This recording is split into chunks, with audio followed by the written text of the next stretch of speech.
Here at Drinks Dialogue and Debates Podcast, we like to have fun, but we also have to give a safe disclaimer. If you are drinking during this episode, make sure you're doing it responsibly. Thank you. What's up, everybody, and welcome to the Drinks Dialogue and Debates Podcast. I am your host, Tavon, and we are back after a long-awaited hiatus. Yes. I know a little drum Welcome roll. back. Welcome back. What's going on? Welcome back. A lot has transpired, and we still have a lot of stuff to talk about. So before we dive into it, let's go ahead and introduce the panel. What's going on, y'all? It's Chantel. Hello. That's That's it, all girl. I- That's what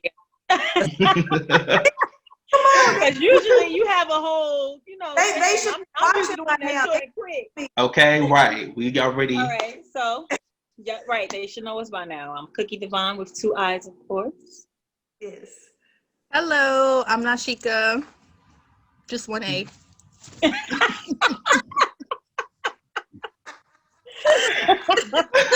2 A's in my real name, though. Okay, right. Now, today we are here to talk about episode 4, Black businesses. And I've been looking forward to this episode because, I got to say, dealing with Black businesses, it's a tough thing to do. Ooh, And, that's a lot of toughs. It's a lot, because it's a lot of toughs out there with these businesses, honey. Now, we ain't gonna ever kick nobody down without sending a hand to lift them up. So I'm warning y'all now, I'm gonna come at y'all hard. But best believe the advice I got is gonna lift y'all back up. You know what I'm saying? We just, we're gonna get you there. But I gotta tear y'all down real quick to build y'all up and be better and stronger. Accept constructive criticism. Yes, it's gonna be very constructive. Now, I might get into, sometimes you just need a raw reality dosage check. And you might get that, but it's really constructive criticism at the end of the day. So it's all love. It's all love. All love. So to start this out, I want to pose a question to everybody. How important is Black businesses to you? And what does it represent to you, like when you see an abundance of Black businesses that's thriving and doing well? Anybody who's ready to start? Anybody? I feel like for me, representation is very important in the Black community. So, I mean, for me, I feel like who better than us to cater to us in a way, in a sense, if that makes sense. Because we know, you know what I mean? It's something that's familiar, so it's going to want to keep people coming back. You know what I mean? So everything that ties into a business, especially when it's Black people, because we ain't had it the easiest. Right. Over a lot of years. So I just feel like it's always that mindset of we have to work twice as hard.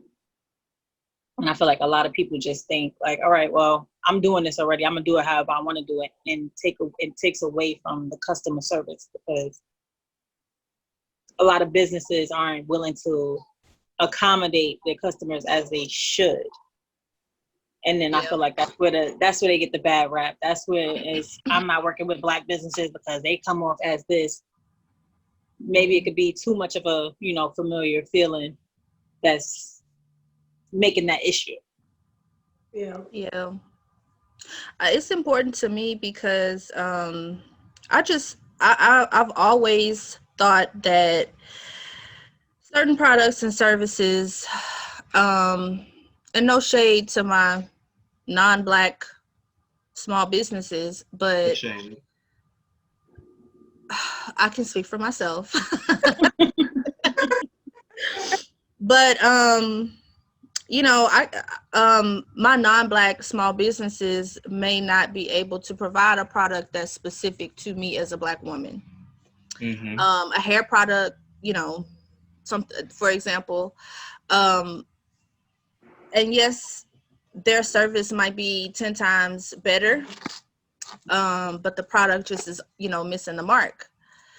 So I would like to say, you know, I do try to support small businesses in general, but I do gravitate towards Black businesses because I am obviously beautiful Black queen.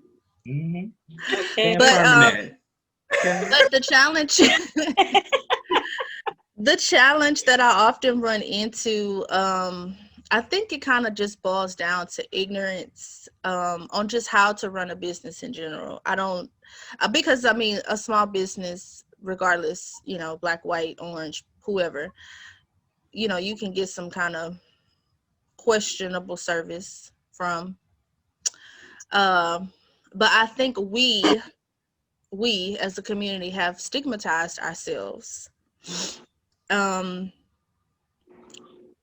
one of my aunts said years ago that the integration was the demise of the Black community, meaning like commerce and small, you know, Black businesses. And I was like, what? Are you crazy? Are you insane? Are you crazy? Why would you say that? We needed to be equal, blah, blah, blah, blah. I do not understand what she meant. And I think what she was trying to convey to me at the time was when it was just us that we could shop with, we took care in how we treated customers. We took care in the products we put out. We took care in the service we put out.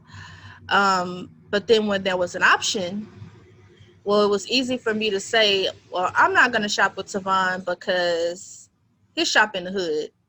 I'm going to shop on the north side. Now, You know why what I'm am I saying? in it?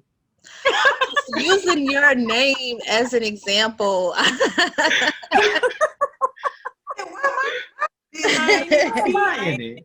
Yeah, I get You that. in it because your shop in the hood. No, I'm just playing. Man, hey, gotta start somewhere. It's in the palace.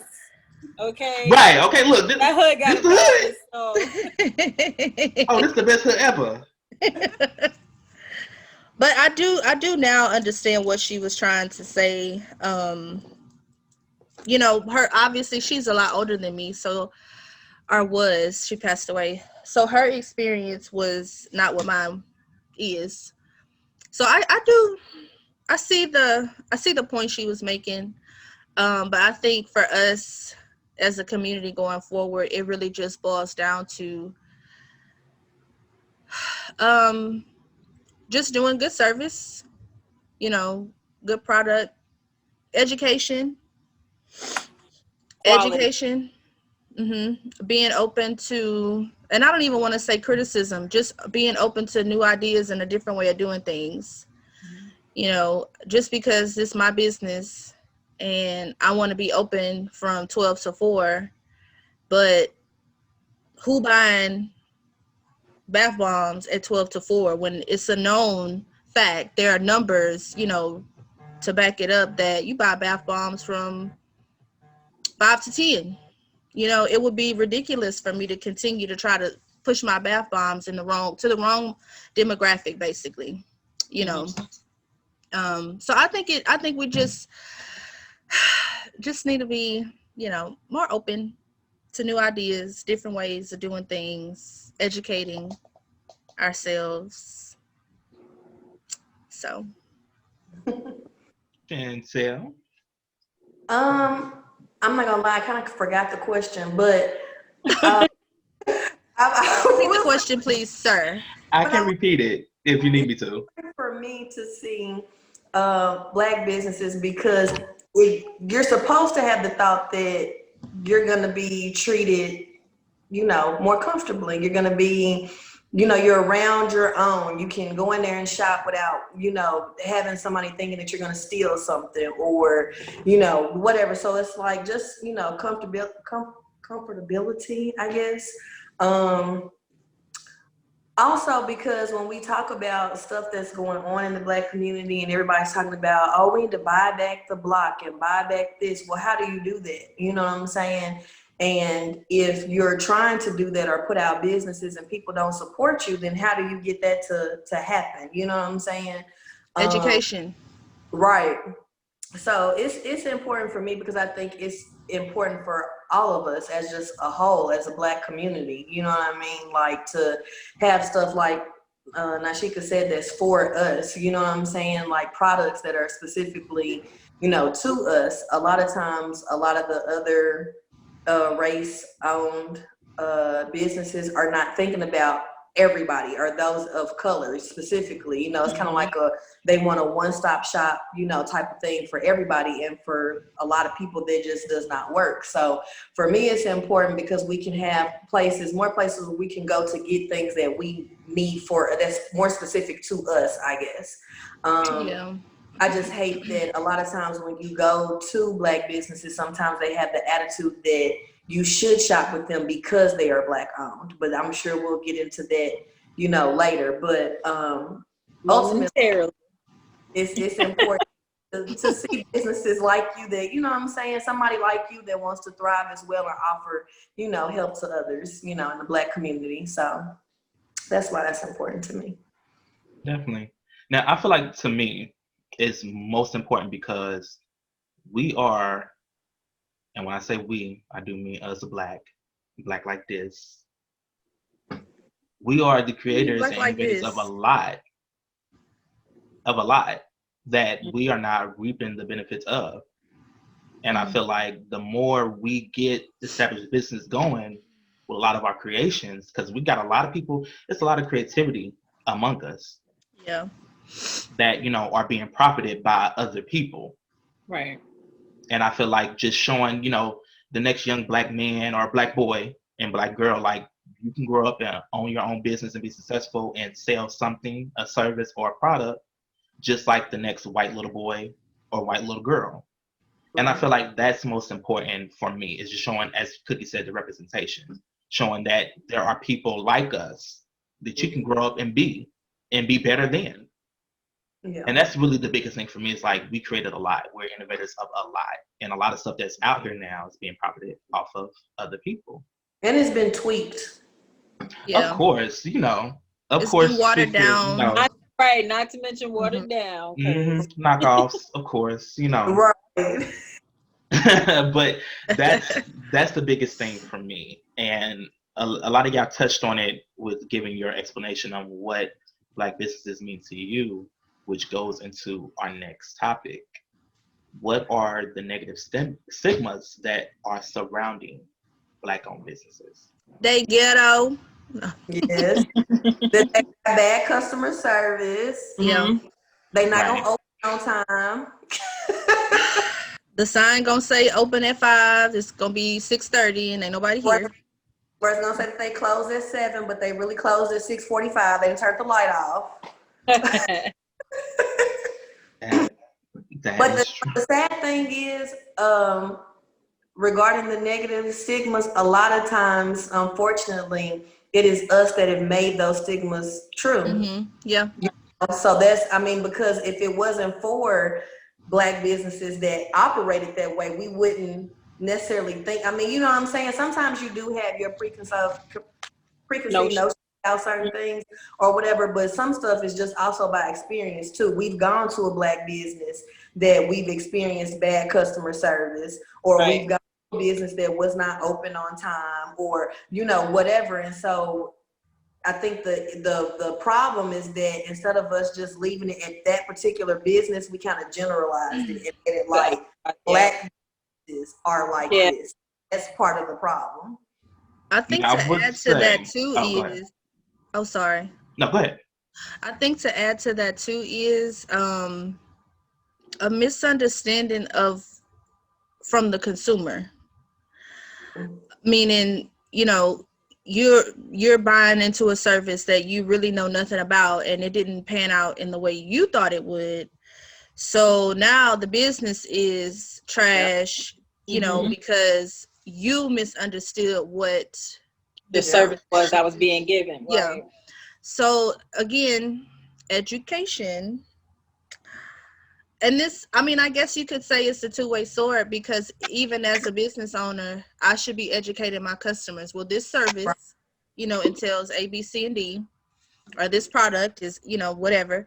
That way you have an expectation that's realistic, But you're right, Chantel, a lot of it is, we have created the stigma. and generalized it across the board. I know people who they good with small businesses, but they are Black and won't touch a Black business. Mm-hmm. Won't even give them the time of day. Yeah. And if it's, you know, like not obvious that it's a Black business, they get a good vibe from it. When they find out it's a Black business, oh hell no, I'm not going back. Right. Wow. Even feel if like their a lot- experience was good. Because they feel like, okay, it was good these first 2 times. When I go back, it's gonna be something, and I don't want to deal with it. So sad, because that could be with any business. No, regardless of who owns it, you could have Right. you know, the first few times you go, and the next time they're not on their A game. That could be with any business. Yeah. Yeah, but I mean, like I said, I think for us as consumers too, especially this new generation, I feel like I feel like we kind of push for an unrealistic, you know, expectation. You know, there's no way you can go to a busy restaurant, a popular restaurant, and get seated in 5 minutes. Right. So why are you on Facebook complaining that you had to wait 45 minutes to be seated? And that's what I think it is too. I feel like, I mean, I know we're all not that old, but I feel like back in the day, you didn't hear much about bad business when it came to Black businesses. I feel like it's more common now because everybody has social media. Everybody, as soon as it happened, I'm going live, I'm doing this, I'm doing that. Oh, don't come here, don't do this with this person because they do this. And everybody want to be put on blast and canceled. Like we live in a cancel culture now. Cancel culture.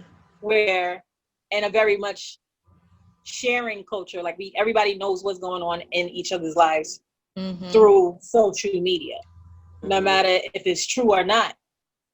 Because then it could be somebody that came to me and it's going on online blasting like, oh, she did this and that. When I'm looking at it like, okay, well, I accommodated you this way. I asked if you wanted to do this instead, and I already rectified whatever the issue was. They're never But you're still deciding to post it back. Right. Say it again. I said they'll never tell that part, and that's the sad part. Right. You still want to put me in a negative light for what? Like, what are you gaining from that? Yeah. Now I got other people come to me like, oh, this person said this and this, so I'm not going to go to her anymore. And it could be people that you've been dealing with since the beginning. Like, you know that's not my character. You know that's not what my business is about. And I'm willing to work with you, you know, to get the best outcome from whatever it is that you're trying to get from me. But just because this person said it didn't work out for them in their favor, and I'm not, you know what I mean? Like, I'm not going to go on like, oh, well, I'm not going to sit there and argue back and forth. If you're not satisfied, you're not satisfied. I'm not for everybody. My services may not be for everybody. And that's why I always give out like a disclaimer, like I do cakes. If someone decides they want a cake, they saw it on Pinterest, they bring it to me and I always be like, well, look, like, let's be realistic. This is not an original design of my own. I can recreate it to the best, you know, way that I know how. But I don't want you to expect it to be a splitting image of what you're sending me because it's not mine. Right. And then I have a little issue with that. I mean, I guess I know it's not always an issue. But for example, I bring you this picture of a cake, and I ask you, can you recreate this? Why didn't I go to the person who created the cake? Now, I know that's not always possible. You know, that person might be in London. Sound like a valid question to me. But I'm saying in a situation where it is, you know what I mean, where it is logic. I mean, it is feasible to do so. Right. Why not like, go no, to I the person? Look exactly like this. Okay, well then you have to go to exactly them because it's not gonna be that. It's not going to be that. And I let you know that in the beginning. So you don't have to go forward and pay me. You don't have to continue, you know, for me to provide the services with you. I don't start anything without being paid because things happen. People cancel. I'm not going to go ahead and order all of this stuff to get your cake ready and then be like, oh, well, I don't need it. Yeah. But see, I really, in past experience, the reason why Nashika people don't do that, go to the original person where they saw the picture because they don't want to pay that person's price. So I've had where there you go. Yeah, I made a crochet baby set. and it was a hat, the little booties, and what else? Oh, little mittens for their hands for newborn. And so anyway, so a girl messaged me and she sent me a picture from Pinterest or maybe Etsy, I can't remember. Anyway, with a baby, it was a picture of a baby in a little crochet set. And she asked me, could I make it? It was like Gucci color inspired or themed or whatever. Right. Yes, I could make it. And I gave her the price. She messages me back and says, well, I saw it on Etsy for, I think it was like maybe $25 cheaper than what I said. You're more than welcome. Get it from Etsy. Right. That does not have nothing to do with me, and it has everything to do with you. I mean, if our prices are different, but if you found it on Etsy, but that's the thing. you see it's cheaper on. Well, Chantel can make it cheaper, so I want to go the cheap. Or Chantel can make it, look better. You know what I'm saying? But this person is charging more. I think mine was. Which one was? No, the one that they saw originally was higher. Mine was a little less, I think. But for whatever reason, she didn't want to get it because I told her it wasn't going to be exactly like the picture. You know what I'm saying? It was like, well, they charge an X amount, and well, why don't you go with that person and make it? You know what I'm saying? Right. But what it boils down to is a lot of times price. If they feel like your services are cheaper, or depending on what it is, if it's more expensive. She's doing this out her house. I know she's not going to charge me an arm and leg, but it's like, right. I'm putting time into this. I'm putting like, this is a real craft of mine. Exactly. Or if you charge a decent price, they feel like, well, because I'm paying X amount of Z, it should come with all of this and that and the other, and it doesn't. Right. You know what I'm saying? So it's one or the other. It's either because they can get over on the price, or because they know that, like, if you do it, it's going to be 10 times better for a little bit cheaper. Right. Well, yeah, I can see that. Friend, you had wanted to say something when Nashika was saying something. Yeah, I'm trying to think because it kind of glossed over. Yeah, I end up getting it back. Trust me. Well, yeah, I get it back. Question, why would you want to, like, if you send a picture, why didn't you get it from the person you got it the from? original person. Yeah, and I think, yeah, so we good on that. Because I think Chantel kind of tied it to into her. Yeah. This is where I'm about to go ahead and go in. What I think with a lot of people, especially Black-owned businesses, people have definitely taken out the customer service aspect and the business aspect of it. Mm-hmm. And it's totally just became of, this is my shit. I'm gonna do it how I created this shit. Right. I'm gonna do whatever the fuck I want to do with this shit. Really don't care if it's logical or if it's the best mindset to keep me going. But since it's my shit, I'm gonna do whatever the fuck I want to do. And granted, you have that right, because if everything is correct on the paperwork, your LLCs and your name and everything, you have that right to do your shit however you want to do your shit. Right. Now, don't be surprised if nobody want to fuck with your shit based off how you running your shit. And because I have a few examples, and it's so much. That's why I'm trying to make sure I got my thoughts together with this, because it's so much. The worst Black-owned businesses that I've ever seen are the ones that has to do with the beauty industry. I'm talking about hair, makeup, shit like that. I'm so glad I'm not a female. Because the shit y'all go through, and I have no business being on your website, but I'm just browsing, especially given that, I want to become, my thing is, I do a lot of research before I jump into stuff, or I try to do it, so that way when I am now fully active in it, I'm giving it the best ability that I got to it with the most knowledge I got before I started it. Yeah. So you might catch me on somebody, well, girl, I don't need no motherfucking bundles, but I'm on your website just looking to see how you got your shit, outlined, how you doing things, what's your reviews is looking like. That, that way I can kind of gauge, see what's going on, and make sure that if your business is successful, I want to kind of emulate that of it, so that way I can see. some of the shit I see plain ridiculous. Like, in order for you to get your hair done, you gotta come with your shit already washed. It gotta be a certain type, because if it's like 4C or anything kinky, Right. they're not gonna touch it, or they want to up the prices. Mm-hmm. Then you got They all these pay little extra for that thick fees. stuff. Like, if y'all late, it's a fee on this, it's a fee on Yeah. that.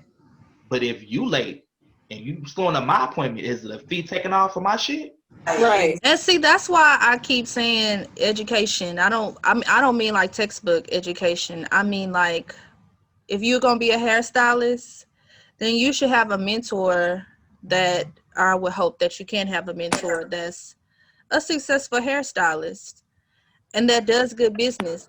I can understand why the 4C would be more expensive because it's more work.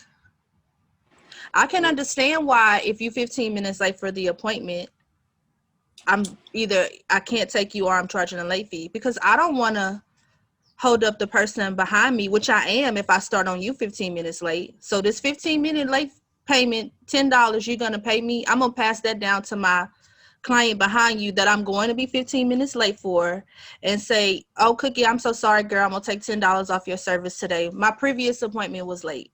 Right. Communicate that.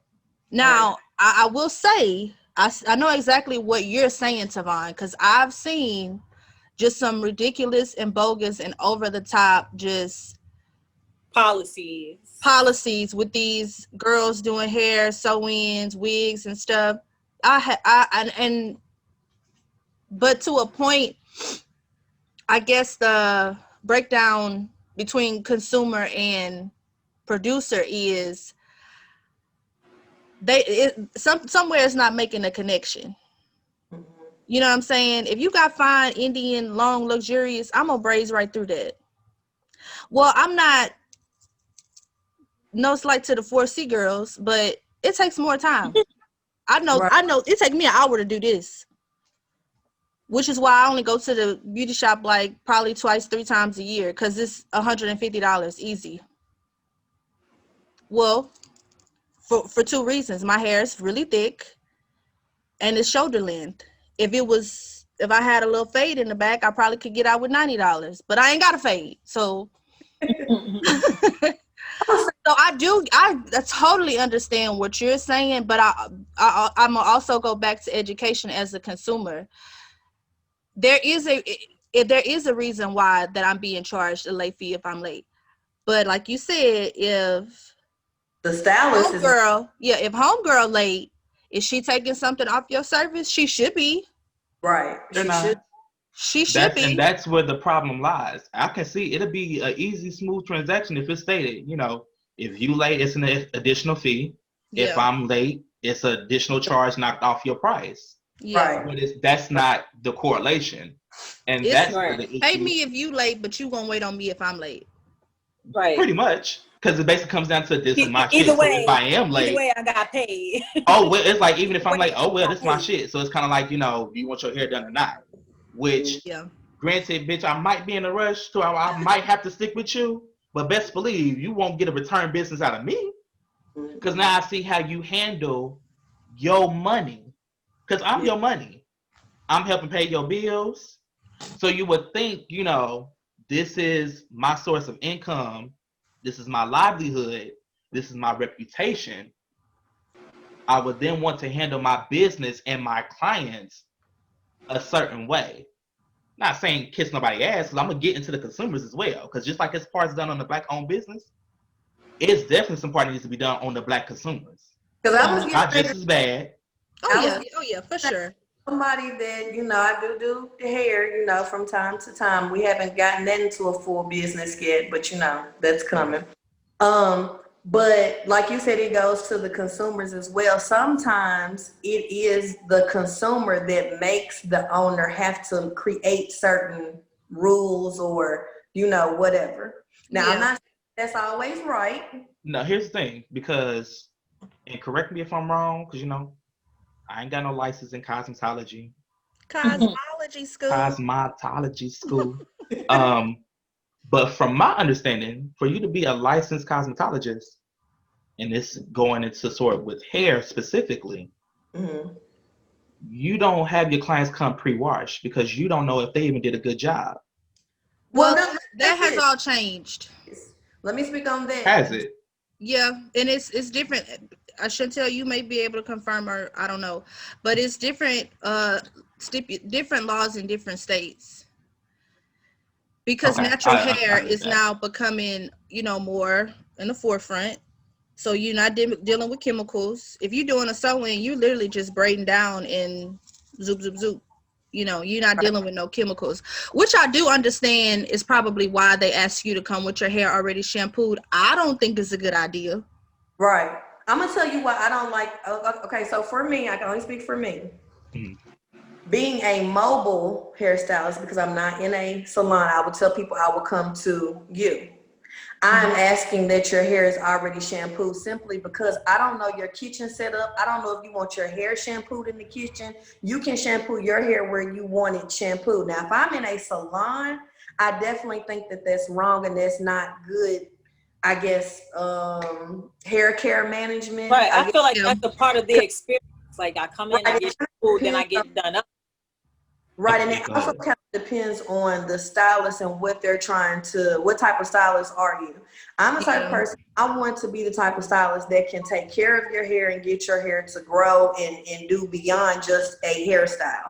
You know what I'm saying? In order to do that, I know I need to be in a salon so that I can offer you all of those services. So I can give you the deep conditioning treatment, so I can shampoo your hair, so I can clip your ends, when you come back to me. But unfortunately, like I said, right now, since I'm just doing it as kind of like, I guess, a side thing or whatever, and I'm coming to you, I can't do all of it. So, and then what people are asking me for are usually like crochet hairstyles or, something like that. So I'm asking them to shampoo their hair, but I'm not charging you as if I shampooed your hair either. You see what I'm Yeah. saying? So I'm also taking that into account. So if, let's just say, for instance, you're getting a hairstyle that in the salon will cost maybe $65 or whatever, but I'm coming to you, then maybe I'm charging you $45 because I'm not in a salon. You don't get that salon experience. You're having to wash your own, shampoo your own hair. You know what I'm saying? But I have a problem with the hairstylists that are in salons. I don't care if they're getting just a sew-in or not. The fact that you're telling somebody just to come in, like Tierra goes and she gets her hair done all the time, she has to have her hair already shampooed, blow dried, and everything, and ready for them to braid, and they're charging $200, $225. Right. And I'm That's the like, case. You want me to come braid it too? Because my if mama could she do pretty much did But else. I And then, know that in Tennessee that is a thing in salons, because Tennessee has a natural hairstylist certification, I guess you could call it. I might be using the wrong terminology, but it boils down to the fact that if you're only doing natural hair services like braids, sew-ins, and stuff like that, you're not required to have a license. right, that's You don't true. have to have the hours, to get licensed. Right, So as long as I don't shampoo your hair, I'm working within the legal ramifications of what correct. my thing is. But the minute I go into, regardless if I'm in a salon or not, the minute I go to shampoo your hair, then I'm outside of my Correct. work. You know what I'm Yeah. saying? So But I then, mean, but I get I get the reasoning behind it. I understand. I I don't think it's a good idea because I don't do a good job of shampooing my hair. right. But because I know that I'm gonna go to a stylist that I know gonna wash, shampoo, gonna do the whole nine, because that's what I need. And see, the issue I think is, like you said, it's not even so much that y'all are not doing it. Like me, I'm not licensed yet. So I know, like you said, I know what's outside of my scope and what I can do. I'm not getting ready to put certain chemicals because I don't want to be responsible should something happen and I'm not licensed. You know what I'm saying? So you do have to be careful with that. But my issue is licensed professionals posting on their website and Oh, saying that they not doing the have your shampooing. hair shampooed and you Mm-hmm. have to come like you're licensed. You know what I'm saying? So to me, it becomes a point of you're not really doing it Now because you're they just trying to cut some corners. enjoy what you do. You want the money. So you right. charge $300 to sew somebody's, weave in it. You ain't shampooed. You ain't blow dried. All you did, and then half the time they got a braider. They got somebody else that's braiding their hair back for them, and the stylist themselves is just sewing it in, and you didn't pay her $300 Right. for it's of her time. I mean, it's messed up because that's just how the industry is set up. But it's not fair to the consumer. But if the consumer is willing to pay it, what can you do? Right. And they are. That's why business is booming. Right. Because I know if Well, I was a maybe female, I need to go sew some natural. wigs down. Not me. I don't know. This took I'd me be about a natural in the minute today. motherfucker. Maybe I need to I'm go sew sorry. some wigs It's down. just because it's the shit that I be seeing. Then you got to have a deposit. Which now I understand the deposit part because that's definitely important because a lot of y'all be playing with people's time. So if you gonna renege, I need a little compensation for you even wasting my time because somebody else could have got in on this spot. So deposit totally get, but it's just like add that onto the most shit that y'all be requesting, the prerequisites, and and y'all cutting corners, and y'all charging this much, and I'm paying you for fucking what? Because like Chantel said, they not shampooing, they not blow drying, they not even Somebody braiding. else braiding it. Chantel Right, then they come in. What are you cutting that braider? I just want to now. I want to know where my money went. How my money being split up? Y'all, The I'm braider telling gets some of this the 300 because the last time. Yeah, the braider definitely getting her cut. I know a girl who is a braider for 2 stylists, and they work out of somebody's living room. Yep. She makes $200 a day. I was just getting ready to say. She make $200 a day. She go in like at 7 or 8. She be done by 1. Yep. And that's what I was getting ready to say. I took Tierra this last time to get her hair done for her birthday. We pulled up. I'm thinking maybe it was going to be a salon. It was not. It was just a house. It was like several cars. Like this is just where I guess her and another girl like do hair out of this particular house, but she didn't even live there. Then me and Tierra was texting and she was like, why am I blow drying my own hair? Because the girl was getting lashes put on. So even though Tierra Hold on, wait. The person doing her hair was getting lashes put on. The braider. Let me say that because it was 2 girls. It was the girl who's gonna braid her hair and then the girl who's actually gonna do her hair. So Tierra had already shampooed and blow dried her hair before she went. But I guess the girl that was gonna braid it wanted it to be blow dried some more. And I guess in the midst of that, she was getting ready to get her lashes done. So she gave Tierra the blow dryer. And that's the issue. And Tierra's blow dried her So hair. Tierra hair was still damp or something? What was the point I for didn't respecting? think that's what my issue was. I didn't Maybe it shrunk down because I know when I I'll blow dry. Oh my yeah, hair, my then, hair does that. I'm out, it'll start shrinking down. I gotta like blow dry it again. naturally curly hair like you all. So Yeah. so she had her. So yeah, she texted me and was like, "Why am I blow drying my own hair?" And I'm like, "Where is?" And the she's girl? not wrong. Right. And I'm like, "Where is?" I'd be like, baby, I'll wait. I ain't got nowhere to be. Like, where is the girl? And I- she was like, she getting lashes put on. So yeah, like that's what Like you couldn't do that before or after you were done with me. I got things to do too. Exactly. I didn't clear my day. That's why I don't be getting sewings and shit because I don't got time for that. And then like I said, wasn't even the I'm girl not that clearing my whole Do you, day. girl? I'm gonna do your because sewing, you doing girl. X, Y, and Z. I'm gonna do your See, sewing, girl. I'm a got me, touch girl, on you got this. wasn't even the girl that was doing her hair. It's the girl that was The braiding. braider. That still falls on the hairstylist because this is who you hired to be your braider. You know what I'm Right. saying? Right. Y'all still both unprofessional. She taking a cosmetic break.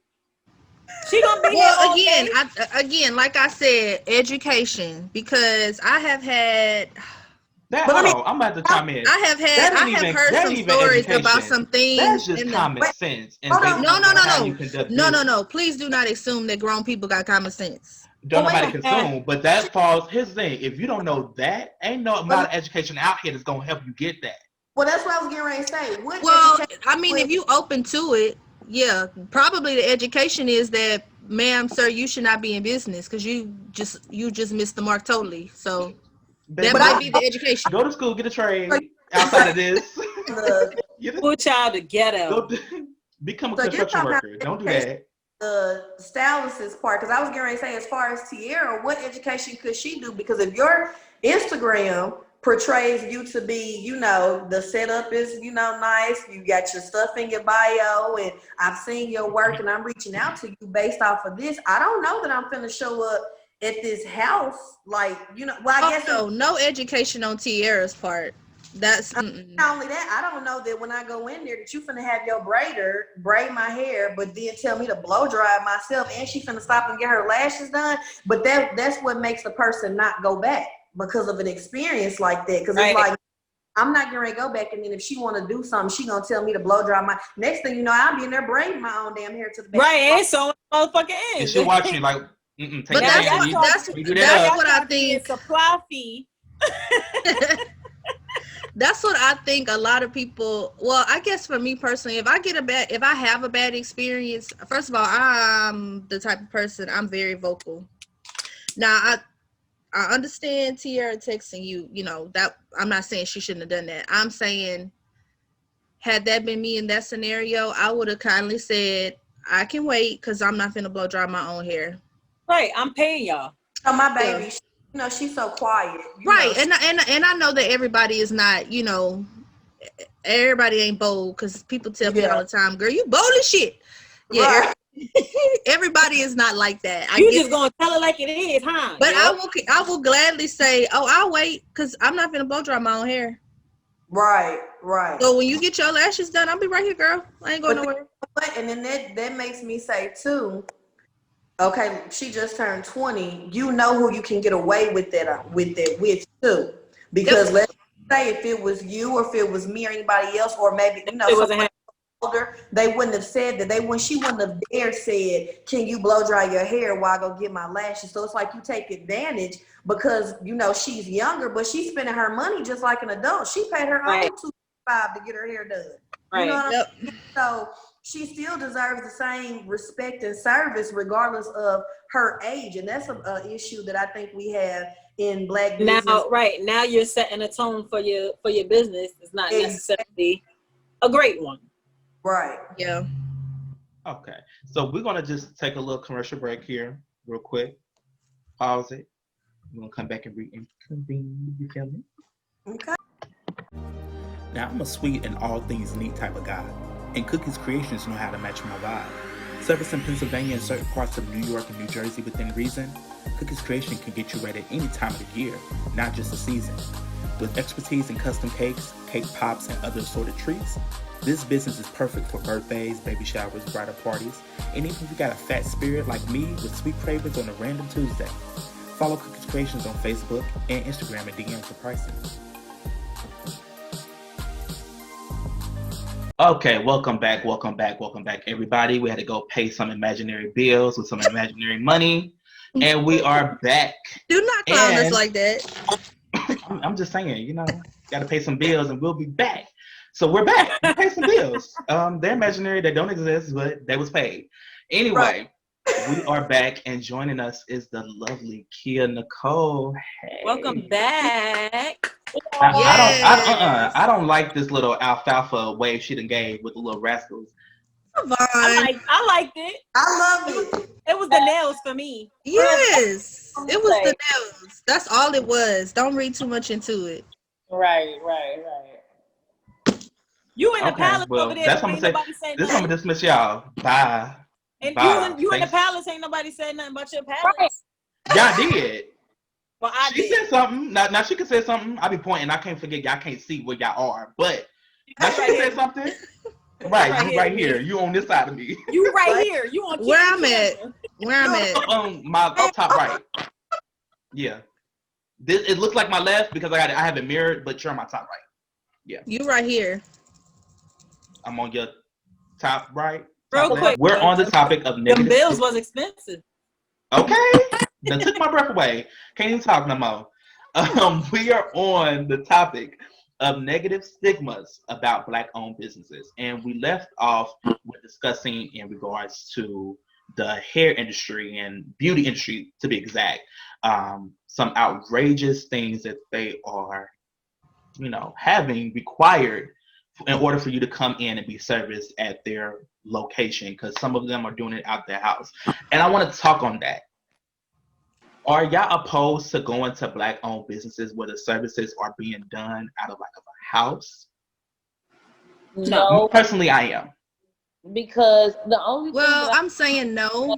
Order is the kids, because I don't want to go and I'm spending 12 hours at your house because you got to get up and change diapers and feed kids. Like, if this is your job and you got to set schedules, so if you do braids from 8 to 8, then somebody needs to watch your kids from 8 to 8. Right. I don't necessarily have a problem as long as it's ran like a business. Just because it's in your home doesn't mean it has to be ran like your home and I'm just like a guest. I mean, there's Right. nothing wrong with you having your business out of your house, but it can be, there's a way that it can still be professional or have a separate area, or so I'm not necessarily opposed to it, but when it's ran just like I'm just coming through chilling, not like a customer, then no, I don't want to shop with you at the house. Yeah. Right. Right. I Definitely mean, agree with those. Doesn't that take Don't- away from the beauty of the home-based business, though? huh? What'd you say? I I mean, mean, doesn't go ahead. I was just saying, doesn't that take away from the beauty of a home-based business? What, running it like But- it's your home? No, because I don't mean running it like it's your home, but I mean, I don't care if you have kids and your kids are there, then But you wouldn't take your kids to work with you to do hair in a salon. which is why she's not in a salon, I'm assuming. But but you're still doing a job and you're It's charged. still a level of professionality. You Right. should have Like, when I'm doing not saying so. Girls It are shouldn't feel like fighting. it shouldn't Like, feel like I'm coming over. Like, oh, my homegirl gonna do my hair today. I don't know when we're gonna get to it, but we're gonna chill, we're gonna cook, we're gonna do all of that. And then I'll go Oh no, home I with my didn't mean kids. it for that. No. Like, I don't thought want you it to meant feel like like- a hangout session. I came to get my weed put it in so I could get the going for everybody to see it. and I I wouldn't thought you mind. meant like, let me take a break real quick. I need to go check on my kids. I don't mean like hang out. No, I mean, like, we there for 12 hours because you constantly doing stuff. No, I don't need no. It's like you always. And Right. I got here at 6 o'clock in the morning, like you asked me to, and it's going on 12. I mean, if your house clean, I'm good with it. However, if I get there and your house not clean, we got problems. We forgot you live in a small town, so everything is probably feel like Yeah. Girl, Like, Kathy together. shit was dirty. Like, Don't lie. This girl braided my hair one time. Her house was not the cleanest. And it didn't take her long. Like, it didn't interfere with her doing my hair or whatever. But I was just very uncomfortable because her house wasn't clean. And so, itchy. huh? It's itchy. Yeah. Because, apparently the blizzard didn't happen since we went on break, and I'm just like this. Yeah, Anyway. right. Girl, okay. it's cold in here. But I didn't, I did schedule another appointment with her, and I was like, Cool. So services was good. No. I was Right. like, do you mind coming to my house? Oh, And she was like, well, I said, I'll pay you extra. That's a game changer. So she got nervous. You just didn't like the environment. Hold on, wait. I ain't like the environment. So here's my thing, because I feel like this. If you had a dirty house, then you yourself are dirty. And you was kind See, of that's neither here nor there. That's neither here nor there. I wouldn't have known her house was dirty if I wouldn't have went there, nor would I have cared. I just needed my hair done. So I asked her if she could come to my house, and I was like, I'll pay extra. And she was like, well, I really don't do house calls anymore. Like, she was like, but, can you just not come to my house at all? So I was like, damn, what can I say to make it sound legit? So I said, well, No, I'm just kidding. I said, I'm taking some new meds, and sometimes I get like sick, and I'd rather be home if I get sick than at somebody else's house. And she was like, oh, okay, cool, no problem. Well, something ended up happening. And you got sick. No. Oh. I know what happened. The girl who I really wanted to do my hair became available. So I went back to her and I was like, hey, thanks for accommodating me, but I'm gonna have to cancel. And I had already did my little deposit or whatever. And of course I knew, that was not refundable. So I was fine with that. But I apologized, and went on. Why this girl went and told her friends that I was taking fertility drugs? What? Now y'all just listen. Y'all just meeting me, kinda, So y'all probably have not picked this up about me. If Kia probably the only one who didn't hear me say this, but my baby is 15. I don't want no fucking kids. Why would I be taking fertility drugs? But why would you have to discuss what type of drugs I'm taking at all? I didn't discuss it at all. All I said was I'm taking new medication. No, And sometimes I get sick. No, not you. I'm saying her. Why would she need to discuss what type of medication you're taking? You just canceled your appointment. You just canceled. Oh I don't my know God. if it was said before or after I canceled, but the fact of the matter is that, lady, you don't know me very well. So for you to be telling people that, you really don't know me very well. Exactly. It could have been my insulin. And I'm really upset It because could have been my blood pressure medicine. Right. that. I'm upset because I didn't tell nobody how nasty your fucking house was. While you making up lies about me taking medicine. You? That was just While so we fucking- spreading rumors, let's get into it. Join the live. Okay, because I got wait. Story time. Story time. Story time. I'm gonna wait until I Tap get a few in. more I'm gonna wait till I viewers. get a few viewers and then before I start. Let's go. No, Story 'cause she fucking really got me time. messed up. She really got me messed up.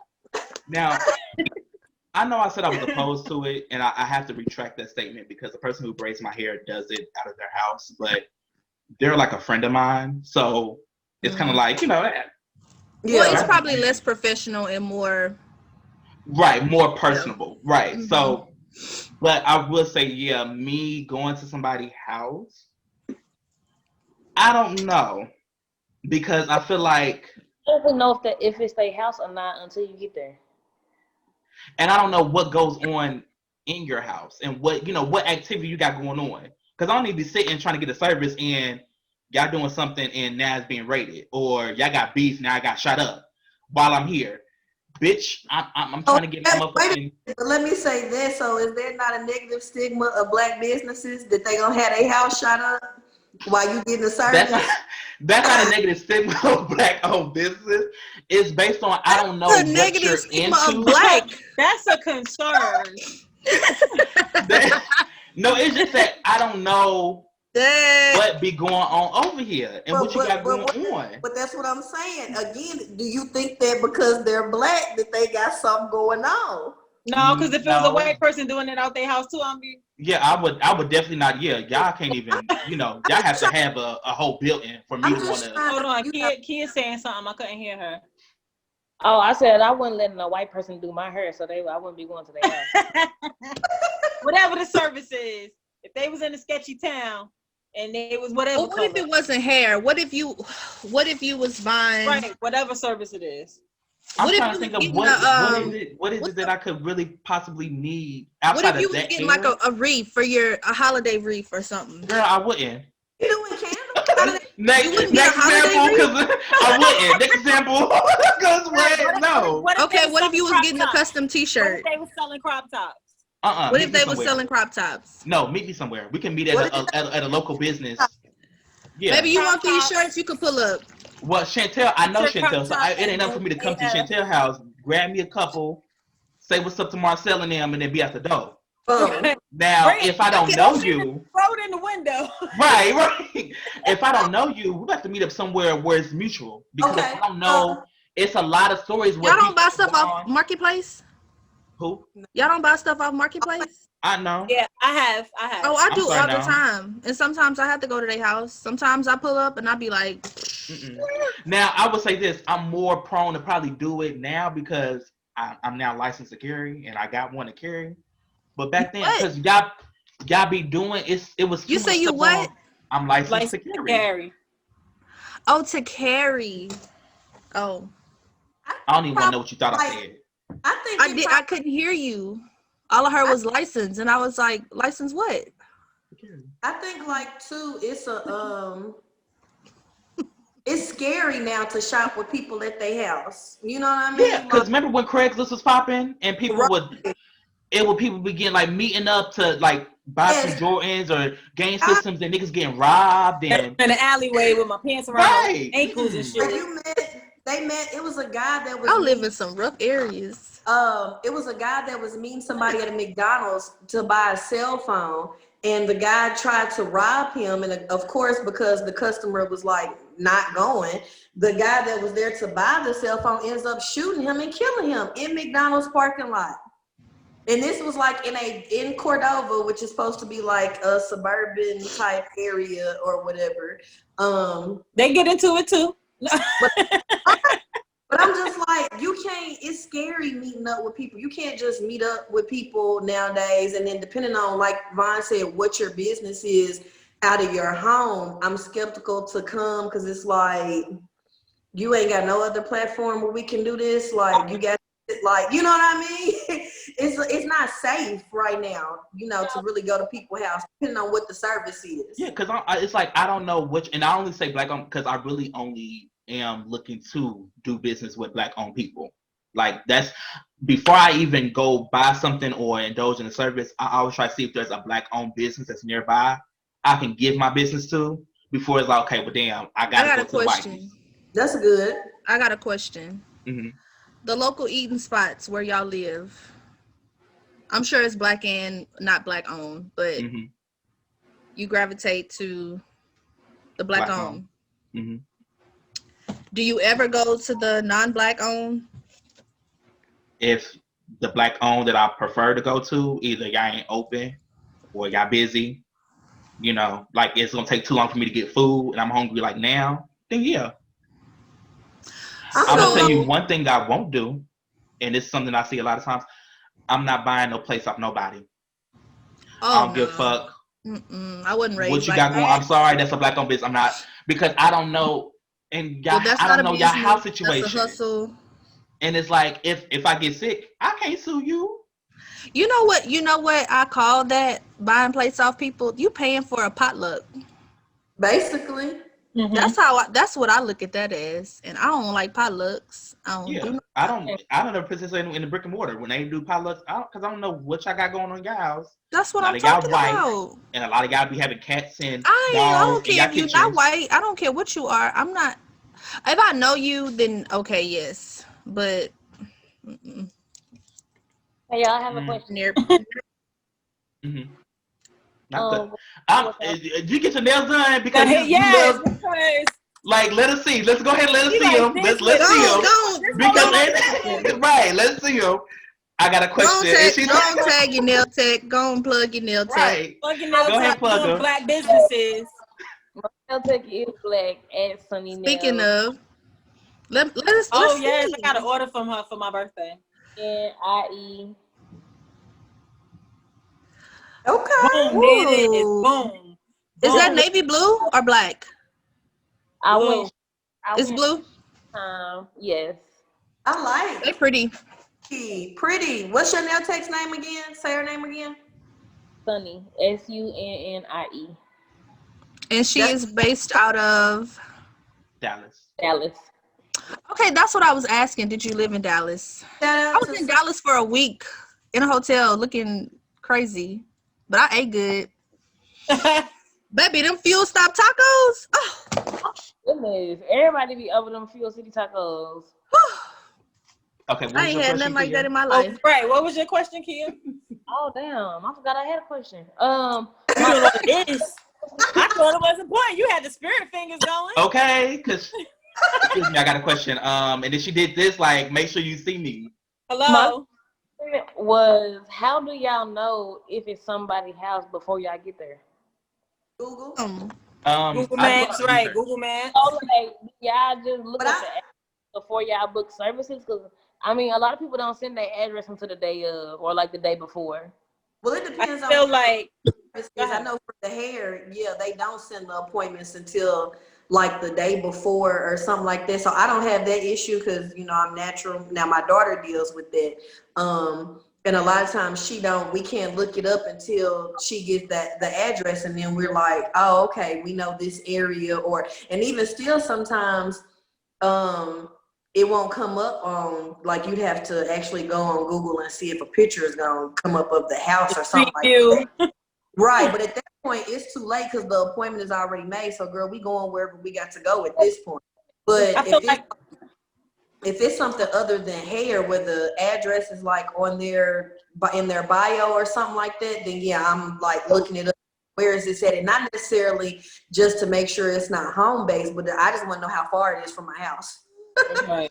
Yeah, me too. I feel like you look into all of that stuff before you initially just like for me anyway, I don't feel like I've ever just hit somebody up like, hey, I want this, and didn't, you know what I mean? Think about, oh, they might be doing it. Like you research all of that stuff before you make your initial payment or, you know, whatever it is you're asking for. Right. For I me, ask a lot of questions up front, and I start Right. by saying, "Hi, I'm inquiring, and I have a lot of questions, but I'm excited to such and work such." with you or whatever. Yeah.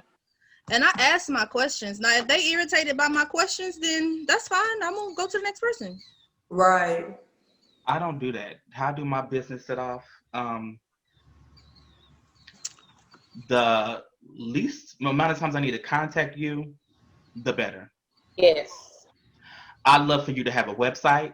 To be honest, I'd really love for you to have a website where everything I need to find can be found on this page, or it's going to connect me to somewhere.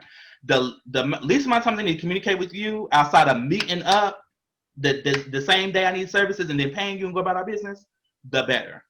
I usually be made friends with them by the time it's time to get down to it. I ain't really off of that, it's nice small town. Yeah, I'm not. I'm very personable when we even like stuff that's not local. Like I booked this thing for my birthday in Dallas. I done messaged this girl so many times. She probably tired of answering my questions, and that's fine. But for $800, how you finna answer these questions? Okay. Be coming to the party by the time it's over. Yeah. Well, it's like a I'm gonna have to send it to y'all because it's really neat. But she will be there because she's gonna be setting it up, like hosting it or whatever. But I like to have a rapport with people. That's just, I guess, my personality. Hmm. Yeah, and I know everybody is not like that, but that has allowed me to weed out some of the crazies before I got too invested. Yeah. Yeah, no. So I have a question for y'all. So do y'all shop a lot with small businesses? I can't say that I do, and it's not for any particular reason other than I just have my set stores or places that I go to. But since 2020, I've tried to do better as far as supporting other people and their businesses because I do want, the same support. But not only that, but just because it's just what we need right now in the Black community as far as Black-owned businesses. But do y'all shop a lot with small business, like just not even just Black-owned, but just, and what do y'all? I try to as much as I can for as many products and services as I can. But the reason that I do it is because, well, yeah, of course, it's great for the economy and, you're supporting an individual. But I always feel like, okay, like I can't go into Walmart and say, hey, Mr. Walmart, I'm looking for this specifically. Do you have something close to it? Can you make me something close to it? But I can go to Chantel and say, I want a scarf, or I want a hat, or I want this or that, specific detail to what I want, and Chantel can deliver it. Correct. You got to unsnap the button and snap I.e. the neckwear. You know what I'm saying? So I would prefer, like, I haven't bought Bath and Body Works candles in 2 years, and I didn't always sell candles. I just started making my own candles for myself because, first of all, I don't like doing the whole candle day situation because I'm not standing in no line. Mm-hmm. I'm fine with doing it online, but on candle day for Bath and Body Works, the site will be not working half the day. I don't have the patience for that. So that's how I started making my own candles. Well, I don't even do that for myself no more, but every candle I've bought since then, I bought from a person. Mm-hmm. Even like I started buying the little things you hang on your mirror, the card refreshers from local people. I don't buy the little Christmas tree things no more. Or not say local people, but from, a small business, a person. Famous. It's iconic. What'd you say, Mom? I said she don't buy the black ice no more. That's for Black ice is dead. It really is. I just That is a men's sin because I'm like, oh I look, black black ice. ice, and I've seen it. I used to But buy when I black smell ice. it, I'm like, that ain't for My me. fa- I my used to favorite buy black ice, but new I don't car do it no more. scent, either new car scent or tropical something. It's like a turquoise one. I like the So game because they last. I do support small businesses. Again, I'm gonna say this. I try to gravitate more towards people who have a website. The ones who be like, DM me for pricing, unless I have a rapport with you and I know you on a personal level, Can we talk less about that? prone. I was just Yeah. getting ready. Can we I talk don't Yeah. about that? Hold Because on. Yeah. I have two sides to that. Hold I on. have, Hold on. Let me finish my statement. Reel it in. I just, Right. I'm more prone to want to do business because, like, I really don't want to need to reach out to you for anything unless I need clarification on something. But it's like, if I feel like I gotta reach out to you for pricing or, shipment status, it's gonna take too much time. And I feel like if you're not and I like fast communication. So if you're not responding in an appropriate time manner for me, it's gonna turn me off of you. Let me ask you this. that's because you spoiled by big brands. But what's an That's appropriate? Spoiled. I feel You like this. spoiled by big brands. Hold on, real quick, Chantel. I'm not spoiled by big brands because I feel like anybody can, even if you're a small business, it's nothing to create a website. It's nothing for you. It may be something for me.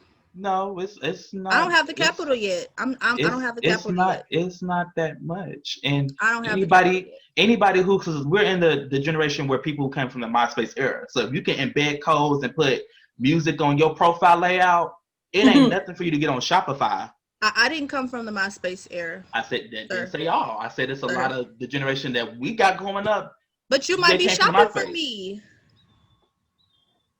Or my mama. No. And Well, then y'all better get a website messing with his ass. But no, here's the thing though. You really have to be. Can I get there? Jesus. You really have to. No, it's like it ain't that hard. Yeah, Tamon. What this I'm is not. Here's the thing. I'm not even. I don't have my business launch. I already have a website. I hear you. And mine ain't even launched, and I'm not even finished. Like I'm now completely starting over. But I have a website. I hear you, but what I'm saying is, you have that expectation. I was being funny when I said you spoiled by big brands, but that's my point is that everybody is not there. It might be easy for you to create a website. I could tell you with great certainty, I can't create no website. That's what I said. Shopify. Now can't create a website. I can pay somebody to do it. That's why I said Shopify, because Shopify basically. I don't even know how to work Shopify. It's not hard. If you're not at work Facebook, and if you be on social media, Shopify basically already outlines your website for you. You just go and input like little sections that you need. So if you want to create a subcategory for, plus size girls, you can do that here. But is this a plug, friend? Because I'm loving this. I'm about to go get me one. I said, is this a plug? Because I'm loving this. This is definitely a plug. I'm about to go get mine together. I have my website through my business ain't even launched. I'm starting over from my ideas originally, but my website's already there. And it's easy. With Shopify, it's already a platform where all you got to do is come up with a color scheme. Who don't know how to do that? If you know how to decorate your home in your living room, come up with a color scheme quick. And are you specifically saying like it has to be at www.mybusiness.com, or just like people have Facebook pages for their businesses and communicate that way? Like, is it that specifically? Like, they have to have their own domain type of situation? Yeah, and then it got to be a domain that's like www, because it's like a lot of websites or like people who start their business where it's not even like www or something with a .com. It's like a .shop or I know. I'm just saying, that. But it does have to be. I would prefer a website. Let me ask you. It gives me your services, your products. It gives me your pricing, and then it also gives out. But I don't know that everybody can offer that. Y'all can't even hear. We all talking. We can sing together. We can't talk together. We cannot talk together. Well, let's see. But no, I feel like this, because it gives me everything I need to know, and then it prevents a lot of people from And like, cause I see like people always put in their bio, serious inquiry only. Okay, what the fuck does that mean? Because That means don't any come in here question wasting though, my time. no, because any question about your business is a serious inquiry. Whether they you got them sold on making a sale, because that one question can determine if I'm going to do business with you or Right. not. And you saying serious inquiry only, is that only mean if I'm ready to shop with you? You won't only hit you up when I'm ready to shop with you? Basically, I got some questions that need clarified before I need to make this transaction What I was gonna say was, possible. outside of having like a full blown website, like I have my page on Facebook, and I can list all of those things, like all of the service I provide, the ways to communicate with me. They have a review section, your photos, like, you know what I mean? Like, it's really a well run page if you set it up that way. That's why I was asking, did it have to be specifically like, oh, I'm gonna go on their website, instead of, oh, I could check out their Facebook page, when they offer the same ways to communicate and order. The same tools. The thing is, Yeah. with a website, it'll allow me to, because I'm pretty sure you can't place an order through your Facebook page. Yes, you can. Besides what, DMing? No. No, If you have they a business page they on have a Facebook, shop button. yeah, have a if you shop have a button. business page on They Facebook, have all of that stuff. That's why I was saying, did it specifically I don't, have yeah, to because be I think the pages I ran www. across, I don't think that feature was active for them, because it most likely showed like, That's why I said, if here's you what set it it up is. that way. Yeah, because see, I'm guessing because I am naive, I didn't know it had a shop, because most of the pages I look at, it doesn't have that feature. So it's like, well, everybody probably not utilizing it, but it's there. Right. But I That's mean, what I said. then If who they're fault is using that? Because I mean, if I don't know it's there, you got it. I'ma think Facebook don't offer it. Go ahead, Chantel. Oh, Tavon, you sure is hard on a nigga. so my question was, Shit, I'm tired. Like, you can post services, events, jobs, if you're looking to hire somebody. Like, all of that is on there. That's what I was saying. Yeah. If it's well put together, I feel like it gives you the same thing that you're looking for from, like, if I just go into a www dot whatever. Yeah, but see, now I would say this. Now, given that I've been educated that Facebook pages have those shop buttons, I can now incorporate that into either that or website. What I'm mainly looking for is Easy access to the information. exactly. Yeah. I can just go here. I can see what services you're providing, descriptions of the services, how much they cost. If you got shipping time, that information there. Also, any valuable information I need to know to complete a transaction with you. I would really want it to be, I can just look for it myself and find it. I just want your information. Boom. If I had to hit you up like what, besides for like custom stuff, because I understand custom stuff, of course I'm not DMing you for It takes a prices. You're little gonna need to know communication. information, details, and then that way it'll factor into the pricing of how much it's gonna cost. But if it's a sole service where it's like, okay, it goes for this much, and I gotta DM you for that pricing, why don't you have a flyer available? That goes, I guess, into my question. So is it more so about convenience as far as finding out what their business offers, or do you find them to be less professional if you don't have a website? Is it more professionalism, I guess, or do you feel like their business, you don't take them as serious as a business owner if they don't have a website or something like that? Or is it solely, I just want everything in one spot? Because like Cookie said, okay, if you've got Instagram or Facebook and you've got a platform where you can put everything on that one, all the information, I guess, that you're looking for, but you still have to kind of contact them, I guess, to maybe order the service. Is that an issue for you? Or you just want, it's just really convenience, or it's just, I don't really trust that you a good business if you don't have a website? All of it. Okay. The convenience is definitely great. Right. It also makes me think that you're taking your business and your craft serious, because you have all this in place. You have a website, you have a Facebook page, you have an Instagram page about your stuff. And even if you are not savvy enough to get all that, you will at least have a flyer that promote on your private pages where all the information is pretty much is listed.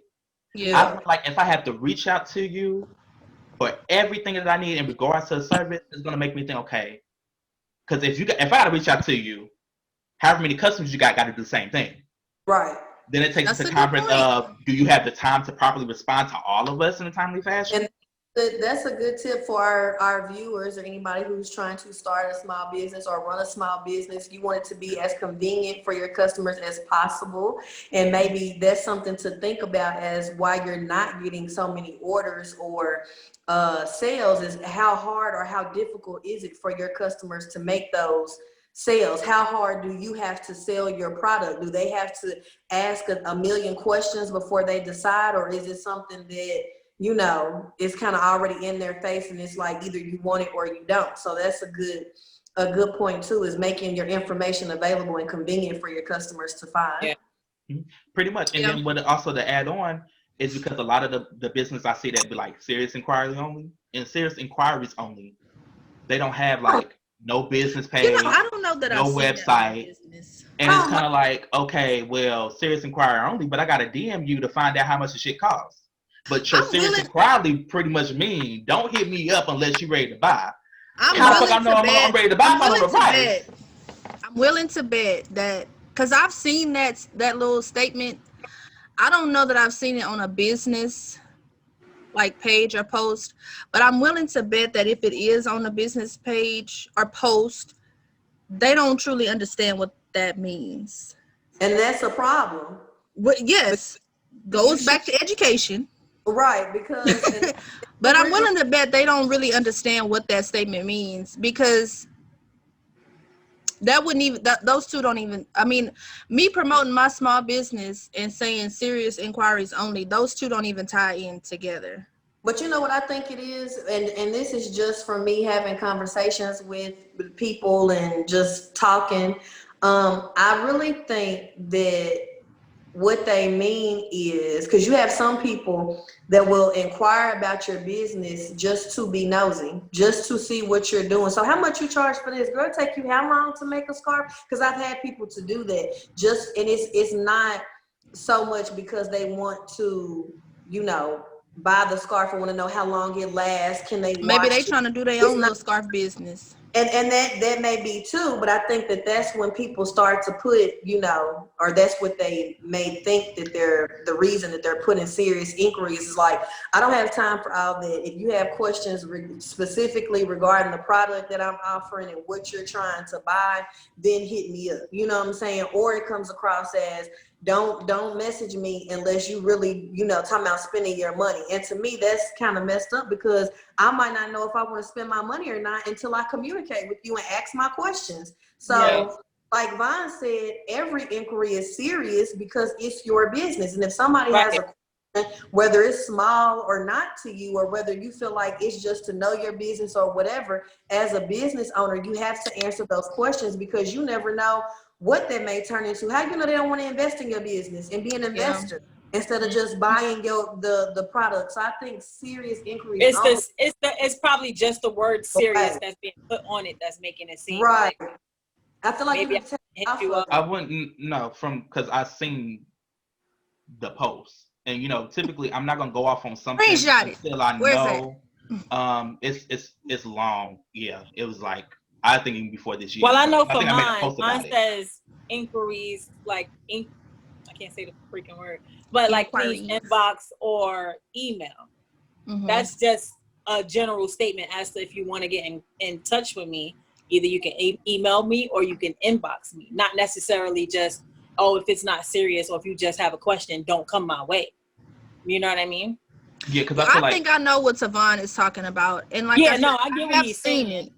I have seen it. I don't know that I've seen it on like a business page or anything like that, but I've seen it without like. I've seen people who I know like, I know you sell a product and you'll make a post, and it'll be like, if you're not trying to buy, don't hit me up. Don't waste my time. Serious inquiries only. And it's like, how don't you know that my question might have led to a sale, and even not directly through me? It could have been through somebody, because it might not be for me, but I know, Cookie was talking about this. Let me go and let her know I found somebody that she can get this from. But now, you done turned me off. With your serious inquiry. Right. That's why I'm saying I think it's the way that it's being presented, like the attitude behind it or the tone behind it. My thing is, I'll get with you. I like yours. For inquiries, email me or DM me here. Yeah. Because that's letting your person know, like, if you have any questions or concerns, this is where you can submit them to get to the proper person to respond to you. It's the fact of why do you need to put serious inquiries on them? Because to Right. me, it's you're Right. saying it's like when you were in school and they'll say, you know, your teacher tells you there's no stupid question. You know what I'm saying? Right. It's like, okay, so on some level, you're telling me that what I may say is not considered serious to you. When you say Right. it's Right. English only, it's a difference between telling me where to go or how to go about contacting you for additional information, but then to say serious, that's almost saying like, don't ask me no stupid shit. And then you need to Right. Don't come over here with no bullshit now. Don't come over here starting shit. right. And to be honest, what you put in your bio, what you put or how you word things can really turn a customer away from just them looking at your page, just from like Vaughn said, you know, seeing serious inquiries only, or that you don't have a website. I mean, it's small things that I think a lot of business owners, not just Black business owners, but business owners period, don't take into, you know, account. They just feel like I offer something, I'm good at it, either you want it or don't, and they have that type of attitude. Right. Which is, You know, that's fine. That's fine for your each individual business, but I think a lot of people, I'm gonna say Black people, assume that they are owed some sort of support, you know? Yeah. And I mean, yes, as a Black woman, I would love for my Black friends, family, and people I don't know to support me, but support me because I have a good product or service. I don't care about you supporting me just because I'm Black. You know? exactly. I want you to support me because you like what I offer, or you Right. like the product that I offer. And you are understanding and compassionate in the fact that, yes, because I am a small business, a lot of times a small business means one person, one Right. employee. So, you know, I'm not just doing the work for my small business, but I'm also taking care of my family. I'm also probably working a regular 9 to 5, you know. So no, I can't respond to you within 2 minutes. You know, your question, your serious inquiry. I can't respond. That brings up a question I had too. What? Well, I was gonna ask Vaughn because you had made a comment about being able to get back with you in a timely manner, and I'm asking this for myself as a small business owner because, you know, I do like to hear what the customer wants or whatever. I'm not gonna say the customer's always right because they're not. But I all think feedback the customer good. is always right. I Or no, don't. if a customer come and say they own 50% of your business, are they right? I Right. mean, within logic. Mm-mm. You're not a Now, customer. If you own 50% of the business, you're not a customer. Get it out. depends on Get it out. to say that the customer's always right. I think that depends on the type of business or service that you're offering. For Right. me and my business, absolutely not. Well, here's what I mean when I say I believe that. When I say I believe that, I'm not saying the customer can come to me with any scenario or request and I grant it. What I'm saying is I'm open to customer feedback. Chantel, Tavon, Cookie, Kia, y'all all may shop or use my service, whatever, individually, and y'all all gonna have your own experience. If Tavon feels like he needs, hey, you know, I wish I could have got my package in 2 days flat. Well, you know what, Tavon, we offer express shipping. It's this amount of money. There you go. Yeah, the rest of y'all might not care about, 2-day shipping. Kia, you may feel like, oh, I got my package in a timely manner, but God, everybody else I order from, they throw in a free gift. That would have been nice to have. Well, now I'm making mental note of that. I'm not saying you can come at me any kind of way and make any kind of demand. I'm saying I'm open to your feedback. Well, Right.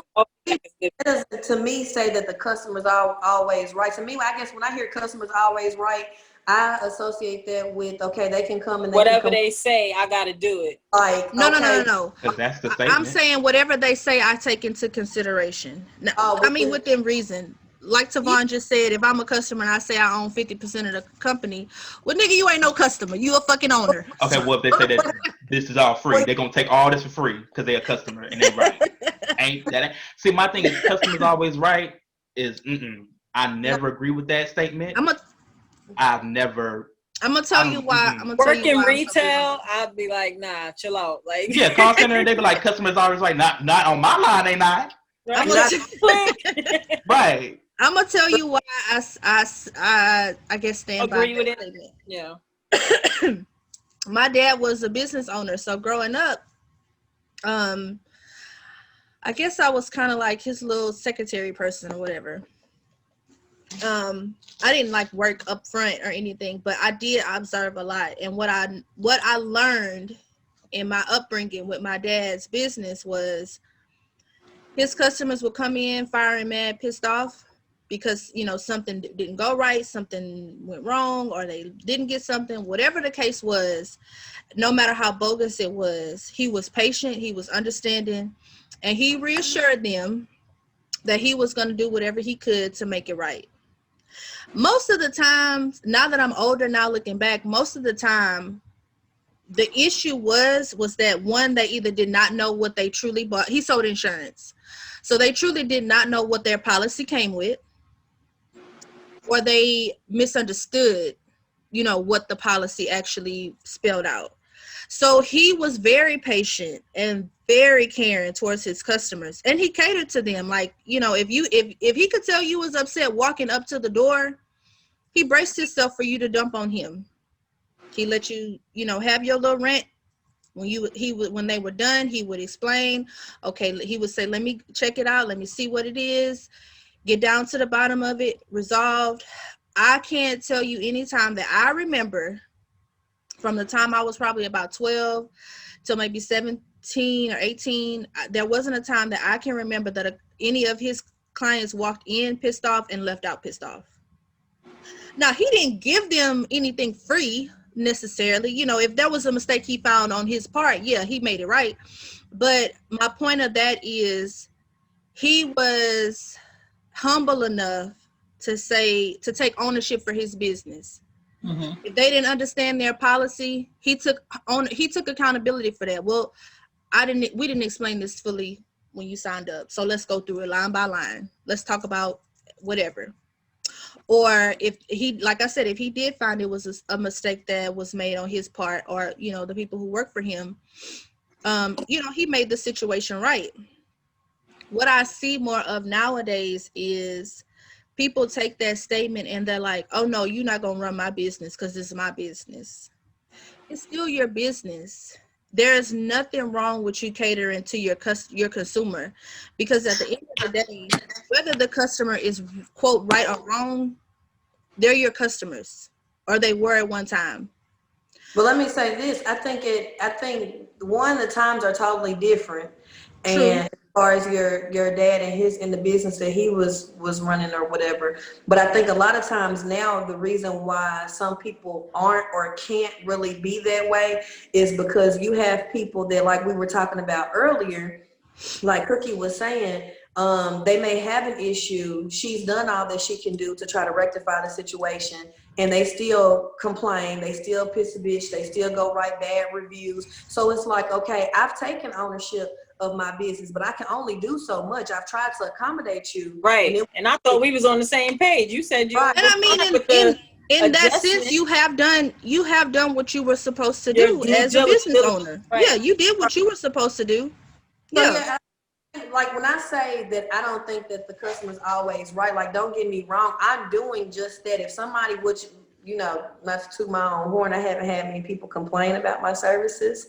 But, you know, the couple that I did, you know, I immediately rectified it. I'm, you know, hands on. I am responding in a timely manner, saying, okay, what was the issue? What's going on? I apologize for that. Let me do X, Y, and Z. I'm going to take this, you know, off the price, or I'm going to reship it to you from free. I think it was a lady in New Jersey had said that she had didn't receive her order, and she went on my Etsy and like wrote a review, and I was just like, oh my gosh, you know, let me make this right. I resent it again, you know, didn't charge her anything for it, refunded her for the first, you know, thing or whatever. And she was like, you know, I'll go write another review. I didn't even ask her to take the review down, you know what I'm saying? Right. But I was just like, no, let me make it right. And I feel like if I did what I should have did on my end, maybe she'll be nice enough to say, I'll go and take my review down, which is what she ended up doing, or she ended up writing another review or how I fixed the situation or Yeah. whatever. You just I have those mean, you that you're think probably they- gonna always have those people or those one-off situations where nothing you do is good enough. Yeah, you right. can't I justify think everybody. that's unavoidable, for everybody, no matter what. But I think, I guess for me, and see what my primary job is very different. I offer a service. I don't have a tangible product, so all my clients, whether they buy a house within the first 30 days of me making contact or 3 years, I have to maintain a relationship with them throughout that time and after. I'm gonna say clients, but they're not technically clients because we haven't done any business together, but they are people that I've been in a relationship with for years, and they'll call me for advice. They'll call me for to ask questions. And I do my best to be respectful of all of them, whether they bought nothing at all or whether they bought a $500,000 whatever. I try my best to be respectful of them and their needs, because at the end of the day, regardless to how social media has impacted things, word of mouth is still ruling. Right. you Definitely. know so I mean, I like to think that I'm a good, genuine person, and whether it was a friend of mine or just somebody I met on the street, I try to treat everybody with the same amount of professional respect. Right. Right. Have there been times where, they didn't think that I did? Of course. Have I done whatever I could within my power to make it right? Absolutely. And that's all, that's really all that I can do, Yeah.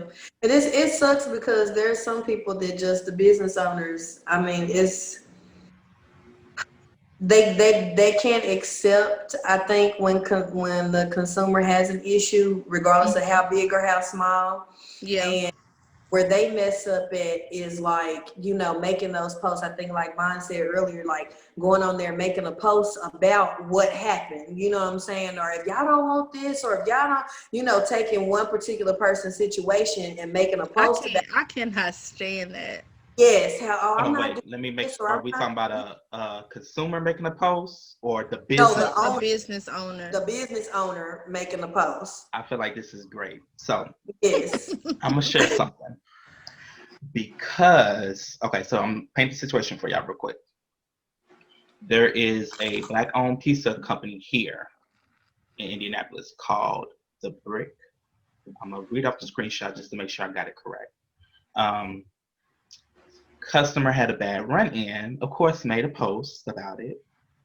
The business owner came on the post. What?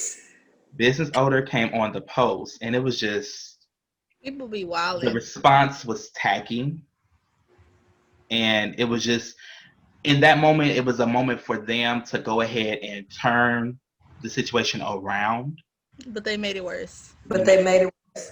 So much worse. Let me go ahead and They're so much. I will say this: everybody is not meant to be a small business owner, and I Yeah. think that now it's a trend.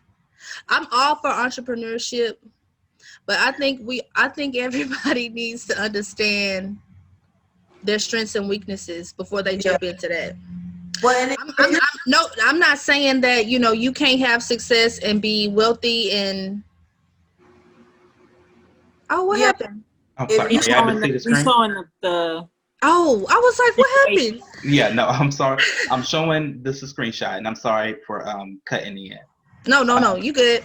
But I think a lot of us, because it is a trend, we are I don't want to say pressured to jump on it, but it's a trend. So we feel like, oh, if I work a regular 9 to 5, I ain't doing my best. So let me get a business.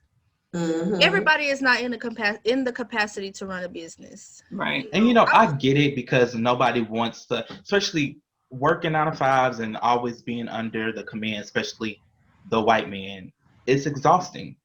And I Yeah. totally get it. But I feel like if you're not going to start a business to then also make it better for people, because you want to soon want to employ, you want to make your business big enough to where you can employ other people as well. Right. Right. And then you want to make sure that you're not duplicating a situation that you once got tired of and you left. So it's Right. like, if you're doing that, create a business. It's going to start with you first. You have to make sure that you're the best business owner. And not saying everything's going to be perfect, because it's not. Every business is going to make a mistake, but it's all about how you respond and what your reaction is to the mistake that I think really determines, how successful and how far you're going to go. And with this one, so I was trying to block out his name, didn't mean to put the full name. Fuck it, it's there. So he goes say, so I go to order from a black-owned business joint named The Missing Brick. Shorty picks up the phone. If I'm lying, I'm dying. Quote, we are sold out. Unquote, and hangs up. How you set up out of all pizzas? LOL, just say you don't want to make nothing else. That's why I go to places like Pizza Hut. So with this was, he called to place an order. They pick up and they're just like, we're sold out, and hang up the phone. wow. This pizza place closes, I believe, like around 9 o'clock. And from what I've gotten, because the business owner, she is someone who does my mother's eyebrows. And my mama got, So her she do perspective. pieces and brows. Yeah, like she owns businesses, but it's like, the way you handle this one is kind of like, girl, I'll keep my motherfucking eyebrows fucked up before I go to you. It's a reflection of your other businesses. Right, Baby, because I'm just not sure Do you sell out of what brows? it is that, you got going on at your establishment. So basically, from what I was told and what was presented is that the ovens that she had, it only allows for them to make a certain amount of pizzas before, I believe it overheats or whatever the case may be. Which, okay, if that's the case, upgrade to a new Your clothes, not sold out. Right. Well, And then then close even if early. that's the case, you don't just sell pizzas, you sell other things too. So just let the person know, hey, welcome to Missing Brick. Just letting you know we are all sold out of pizzas. If there's anything else you would like, we still have it available. You know what I'm saying? It's all about how you handle things, because they may not very well be at the point where they can upgrade the ovens to sell pizzas 24 hours. Then you answer your call that I gave. Yeah. Just give that. This is a response that was given by the business owner. Pizza and brows. Let's see it. Her name is Q. Thank you for your feedback, and it's unfortunate that you've chosen to never taste the best BO&O pizza in the city. I understand your frustration with the phone incident. I also understand why you felt the need to be childish and unprofessional for Facebook, but yet state that you don't care. Yet you feel the need to share your experience with the world instead of the owner/manager. This kind of behavior is unnecessary and unacceptable, as was my employees. However, we sold out. It's nothing anyone wants to hear, especially when everywhere else closed at 9. Okay, can I break this down? Okay. Go ahead before I break it down. Go ahead. No, put it back up because I need to read it. Oh, okay. My bad. And I'm gonna go ahead and label myself as the professional. I don't care if y'all don't agree, but okay. So thank you for your feedback. I'm sorry. Thank you for your feedback, and it is unfortunate. No, let's stop at thank you for your feedback. Period. Right. Period. Mm-hmm. Correct. Then it's unfortunate. Yeah, it's unfortunate that you've chosen to never taste the best whatever pizza in the city. Period. Okay, cool. That's fine. Go ahead and pump yourself up. I understand your frustration. Understanding my frustrations mean that you express how you understand, not you berate me for expressing my frustration. Right. Okay. Mm-hmm. So all this that came in between, I also understand why you felt the need to be childish and unprofessional. I'm a consumer. I'm not required to be professional. Right. You are required to be professional. Oh, wait. And before you keep going, before you keep reading, let's back up to I understand your frustration with the phone incident. So you don't deny that your employee answered the phone and said it's an admission of I you can being at appreciate. I fault. can appreciate that. I understand your frustration with the phone incident. That means you know damn well whoever answered the Right. phone should have greeted the What's wrong? customer, Exactly. listened, and responded with "I apologize" or whatever the hell, but we are sold out. Right. Okay, so this lady, Miss Q Quimberly, that's her in the Not you profile put it picture. together. It's Q Wimberly. Oh, what I said, You Quimberly, my Wimberly. bad. My bad. But that I also feel like Q could have, if you felt like she was that the consumer was childish and unprofessional, what does that make you for responding? For entertaining it. Yes, Why even take yes. time? Like if you could have just left it at an apology. If that was I mean, Exactly. You could have stopped that. I understand your frustration with the phone incident, and not said nothing else. or If you you could would have not not, said nothing else, or you could I have would have not. even been fine with the choosing never to taste and just said, I wish in the future that you know what I mean? Like just reconsider. there's a tone, there's a way. But you know what? To be honest, if I was Q, I'm not even responding to you on that post. Number one. I would have definitely responded, and I would have responded with apologies, acceptance of responsibility, and Mm-hmm. offered some sort of incentive I for mean, you yeah, to come back. if that's what I'm gonna say, then yeah, I can see that. But to me personally, I'm not gonna get on here and do what what I'm accusing you of doing. Right. So if anything, if I'm gonna get on the post, I'm gonna get on the post. And I'm gonna apologize for your experience. I'm gonna offer a way to maybe make it right. You know what I'm saying? I'm going to tell you how I'm going to correct the issue. And, you know, it's unfortunate if you choose not to do business with us, you know, again or whatever. But I just don't, I wouldn't have said a lot of what she said. All It's this childish and unprofessional for Facebook, but yet you state that you don't care. What is she talking about? right. I guess maybe probably had Yet other you I feel guess the because he you said said this yet you why this state you is don't why I care. order from Yet you Pizza feel Hut. the need to share your experience with the world instead of the owner or manager. Well, if y'all won't even greet me on the phone, how am I going to How I'm gonna share talk to my you? experience with Right. the manager?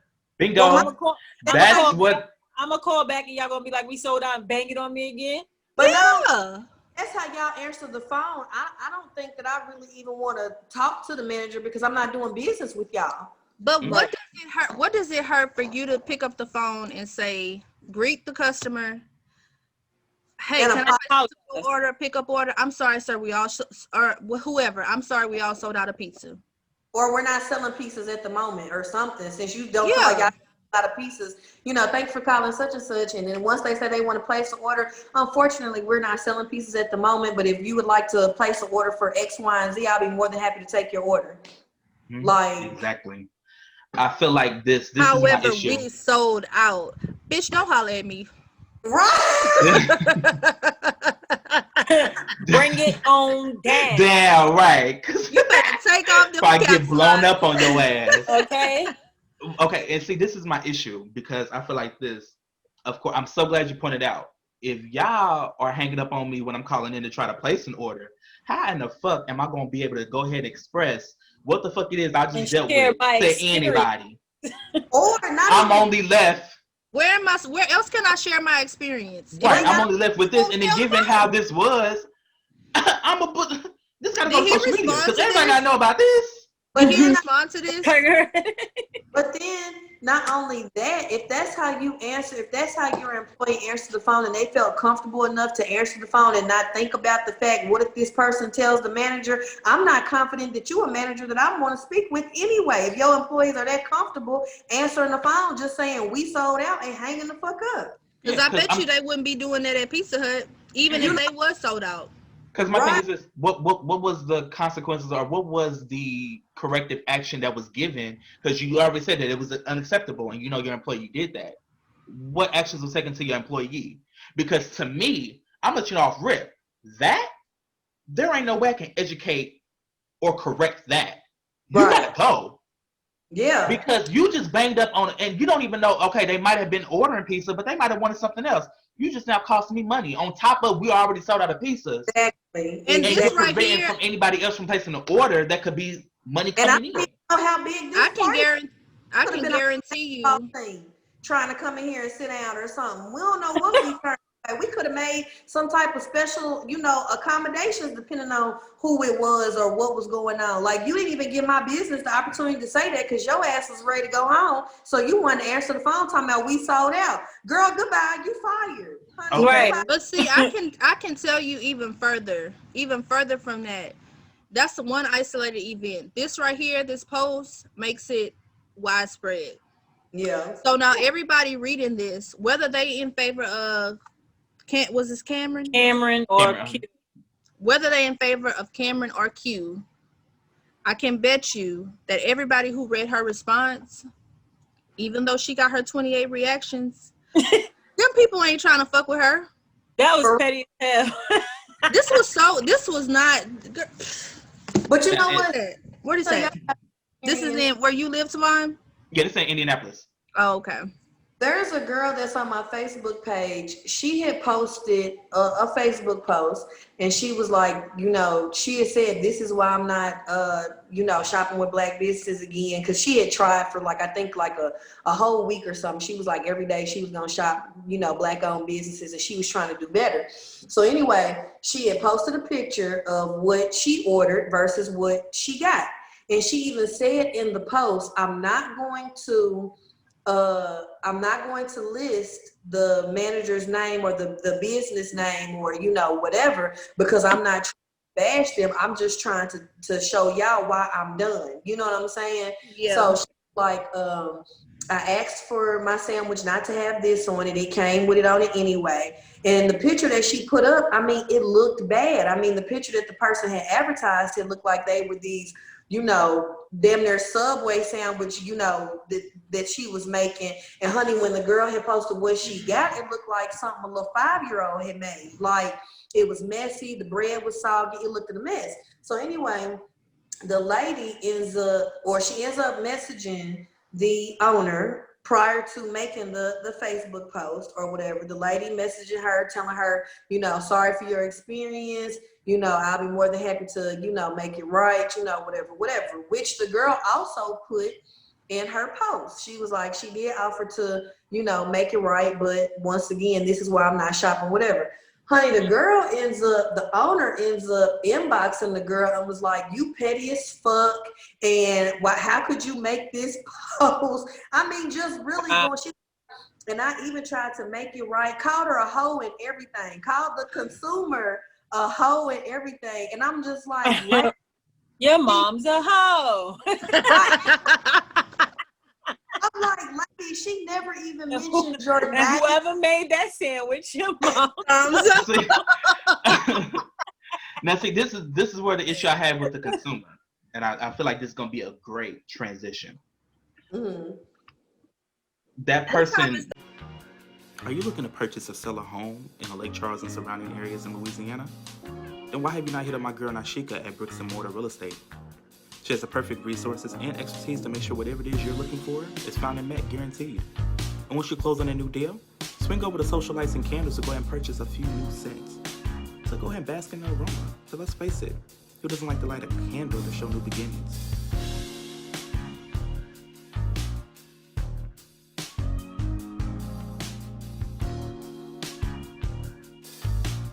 So, what I was going to tie into is with the customer, and with Chantel talking about with the post about the lady making what I ordered versus what I got.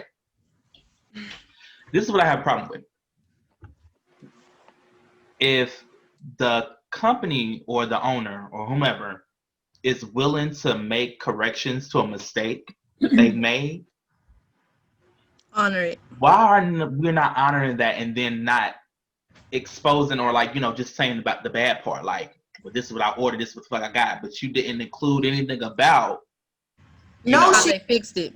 Well, I mean, she did, like, but it's like if she did and she fixed it, because people what is like the drama. post for? Well, Right. see, like, I think Because people like drama.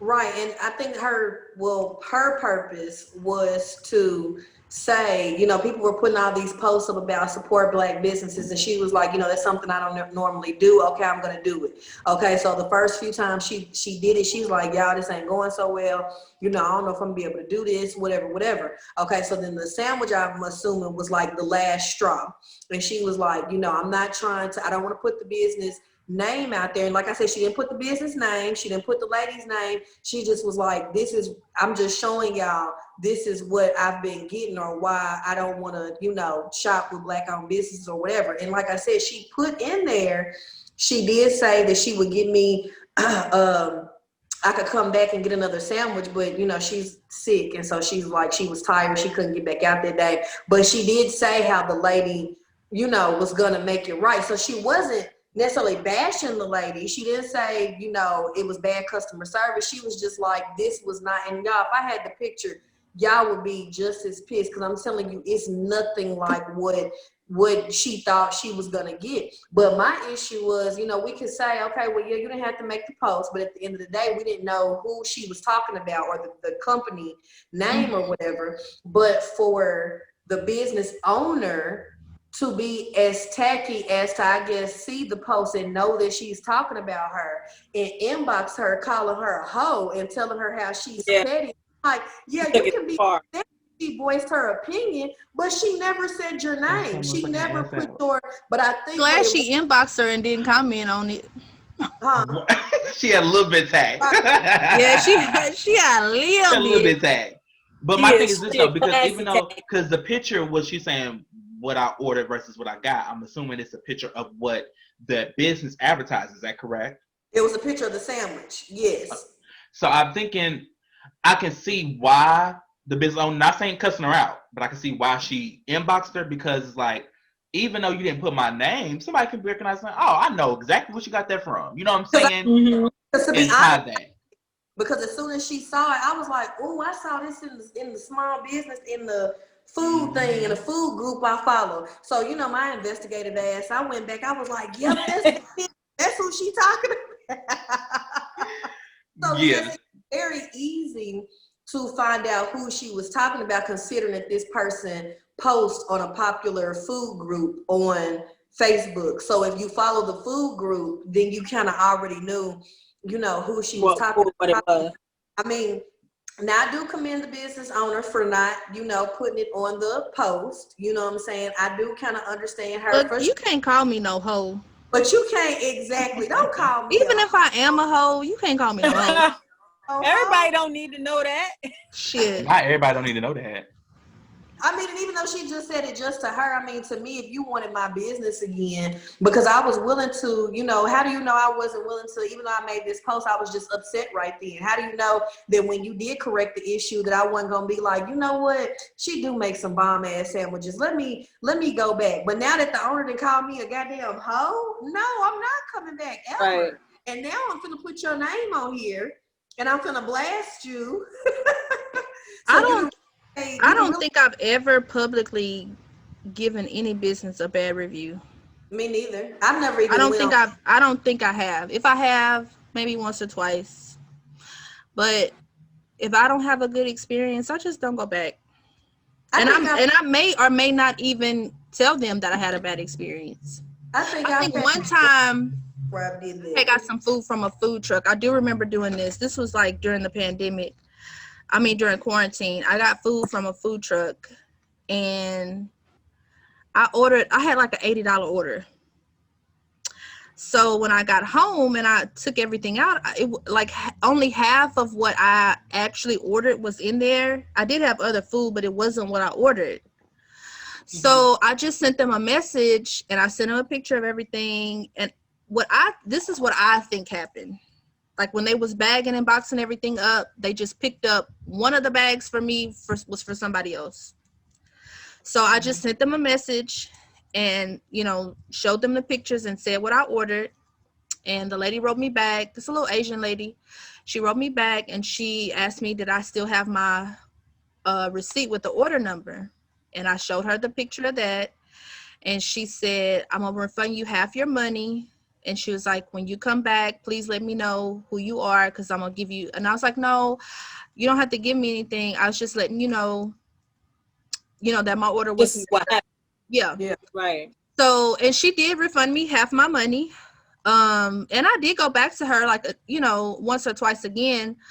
Now that wasn't so bad that it was like, oh, hell no. But Right. it was more for me to say, hey, I know y'all got a lot going on. Y'all moving real fast, but look what happened. Pay attention. Not Right. like a, F Yeah. y'all, situation. You But I get it. think people just like drama and they feel like they just want to they just like drama. That's something I said I was gonna work on is giving feedback, because I've experienced, bad customer service, or, to some extent at a few places before. And a lot of times I won't say anything unless it's got to be bad. Like one time I was at Nuke's, which is, like a little deli place or whatever, and I was getting a salad, and I literally watched the guy with his gloves on do his hair like this, and then got ready to put his hand in the lettuce. And I walked up and I said, "Excuse me, is that the Caesar salad that you're making?" And he was like, "Yes." I said, "I don't Right. want it." And he was like, "Why?" And I was like, "Because I just watched you touched your hair with the gloves on, and then you just put your hands in the lettuce." And so he had to go, he was like, "Well, let me, he was getting ready to take his gloves off." And I'm like, "But your hands already have been in this. At this point, I need a whole new batch of lettuce to come from the back somewhere." You know what I'm saying? Right. Unopened. Change your Unopened. gloves, wash your hands. But it was, if it's something like that, then yes, I've said something. But like if I've gone somewhere and they've, forgotten something, depending on what it is, I'll go back and get it. I might say, "Hey, you forgot this," but I don't really make a big deal. I've never gone on anybody's thing and written like a really bad review saying, "Oh, the customer service here was stuck. Don't go here." Like I've never like tried to deter other people from shopping with whoever. You know what I'm saying? But I said I did want to, start. I'm getting ready to start writing reviews on their ass, because people need to know. Because if you don't, I'm gonna write a yo. I mean, for real, It's gonna be a Leah ass. a lot Stars on owners- Like you're I'm going on yo because this I is ridiculous. But I think that a lot of business owners don't work on their customer service, because they have customers that are okay with what they give them, and nobody's Right. really Mediocre. But yeah, Right. they're okay with it. So if you don't, know that there's a problem, how do you address it? So I'm gonna start telling these hoes it's a problem with their fucking customer service or whatever the issue may be. And I don't know. Yeah. What I definitely- wanted to sorry, Fran. I wanted you to get into the story of the lady with the hair, because Do we have I'm interested and I'm invested now. Right. we got time. We got time? Okay, so and let me say the purpose of this story was to kind of go back to, I think Vonnie made a comment about, we were talking about the hair, and we were talking about like kind of the prerequisites that the hairstylist is asking from the customers, and why. Okay, so I was in hair school at the moment, and I had been doing some hair on the side, and I had a friend of mine who had gone to the nail shop, and she said a lady had saw her hair and wanted her hair done. And she texted me and asked me, can I give her your number? I'm like, that's fine. Okay, so the lady had texted me, and no, the lady had called me. I was at work. The lady had called me. I called her back. I missed her call. I called her back.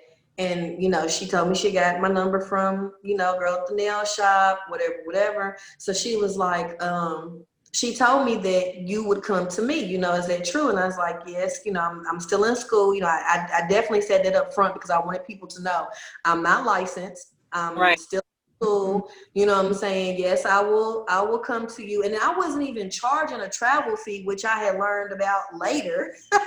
But anyway, I wasn't even charging a travel fee, nothing like that. So I didn't know this lady. I didn't know what her hair looked like. And so I asked her, what was it that she, wanted done? And she was like, the girl that gave her my number had a crochet hairstyle. And so she was like, she was thinking maybe something similar to that.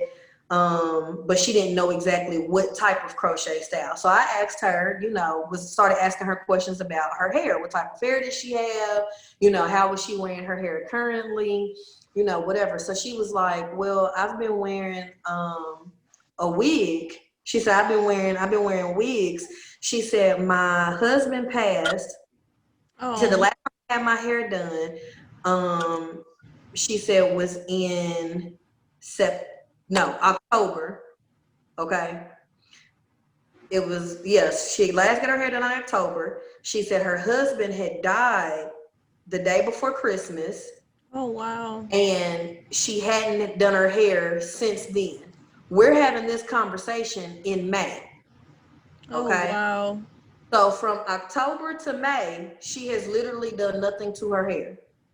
Okay. Oh, man. So with her telling me that, or kind of saying she's been wearing wigs, it's not dawning on me that she's got her hair braided back. She ain't braiding or shampooing her hair. Like, I'm just thinking she just been wearing wigs. You know what I'm saying? Yeah. So I did ask her, can you send me a picture of your hair? I never got the picture. And I should have been a little skeptical then, but of course, I'm new to all this. So I said, can you send me, a picture of your hair just so I can have an idea of like the length and you know what I'm saying? Just, something to before I get there or whatever. So she never sent the picture. Before I knew it, it was time to do her hair. So I show up after school. I got out of school, I think at 2:30. Yeah, I left school at 2:30. I got to her house at 3:15. I get to her house and she's got a towel wrapped around her head. And she said, I've been trying to take my hair down. Now, mind you, she did tell me that I did explain to her that I needed her to take her hair down and shampoo her hair before I got there. Once again, I'm not licensed. I'm not trying to deal with chemicals. I don't want to be responsible. So I was asking her to take her hair down, shampoo her hair. She told me, okay. When I get there, she's got the towel wrapped around her hair. I was also doing her daughter's hair. She'd also told me she wanted her daughter's hair done. And so she immediately tells me her daughter's going to go first because she hasn't gotten done taking down her hair. So I'm like, okay, I did the daughter's hair. It took me probably an hour and a half to do the daughter's hair. I get ready to do the mom's hair and I take the towel off and this is what I'm looking at. As you can see, she started taking the hair down, but what you see to the right of the screen is her hair still braided, but you can't even see the braids. Matted. It's completely matted. And when I say it was so bad, I didn't even know where to begin. I did not even know where to But you can't even see the braids. You can't even see the braids. You can't even see the braid. So at this point, because I'm still in school, I really don't even know how to address this. Like, because I really want to tell her, bitch, bye. But I do know that that's unprofessional. Girl, get the fuck on. The fuck out of here. What is this? So I would have got some clippers. Right, because that's really what should have happened. So I proceed to patiently take a comb and try to take down her hair. And and before you click on the finished product or the product with the clip in it, I want you to go to my shirt, the picture of my shirt. Because her hair had not been done in so long, shampooed or anything, as I was combing her hair, I started to notice stuff like dirt, basically flying up out of her hair, like out the comb. And it was so thick. My shirt was black. You see that in the picture, it looks a little dusty, a little gray. That's how much dirt. Making me itch. Yes. Y'all, I had to strip in my garage when I got home. I threw that shirt away. It was no way that was going in my washer. So, Yeah, it looked like he was working on ventilators. Right. Right. Dusty as hell. You look dusty. Right. Your hands uneven. So Y'all retarded. I got there at 3:00.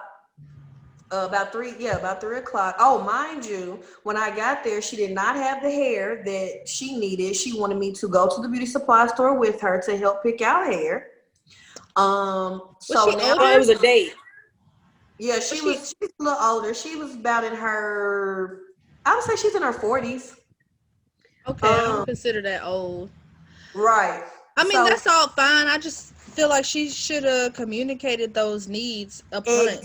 exactly. So we went to the beauty supply store because at this point I'm already vested. I'm already here. You know what I'm saying? And I'm trying to be nice. Like I said, at this point it's a I'm experience. already dusty, so let's go. Right. Well, this was before I had even got Dusty. I should have backed that up. We went to the beauty supply Before I even store. got dusty. Yes, before I even got Dusty, we went to the beauty supply store. Okay, so I had to do that experience with her, but only for us to get there. And she's asking me all of my suggestions, and I'm telling her, well, to be honest, I would kind of let my hair breathe. I wouldn't braid it back up and put crochets in it, to be honest. But you know what I'm saying? This was, of course, once I got a glimpse of what I was going to be dealing with. Okay, so we left the beauty supply store empty-handed, didn't get no hair. So she was like, let's just, flat iron, shampoo it, whatever. So of course I had to detangle, comb her hair out so that I can try to shampoo it. I didn't even, and y'all, I was so tired. This was me in the midst of the process. So as you can see, I was able to take her hair down and she didn't lose as much hair as I thought that she was going to lose. She did lose a lot of hair, but I was able to, straighten it out and flat iron. But y'all, I didn't leave her house until 1:00 in the morning, which is why y'all don't have a after photo, because I was so tired and ready to get the fuck up out of there because I could not I could not believe that I had just been called to somebody's house to do that type of shit.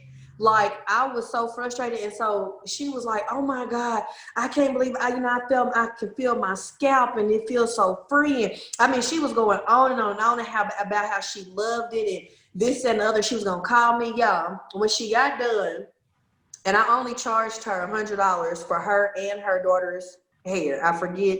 I think her daughter she had just got like some French braids in the front and then like some little Don't crochet. tell Nashika that now. So, Don't tell Nashika that. Look how she looking at you, girl. Look, so I charged her $100. I charged her $100. Like I said, being nice, trying to understand. I don't have a license.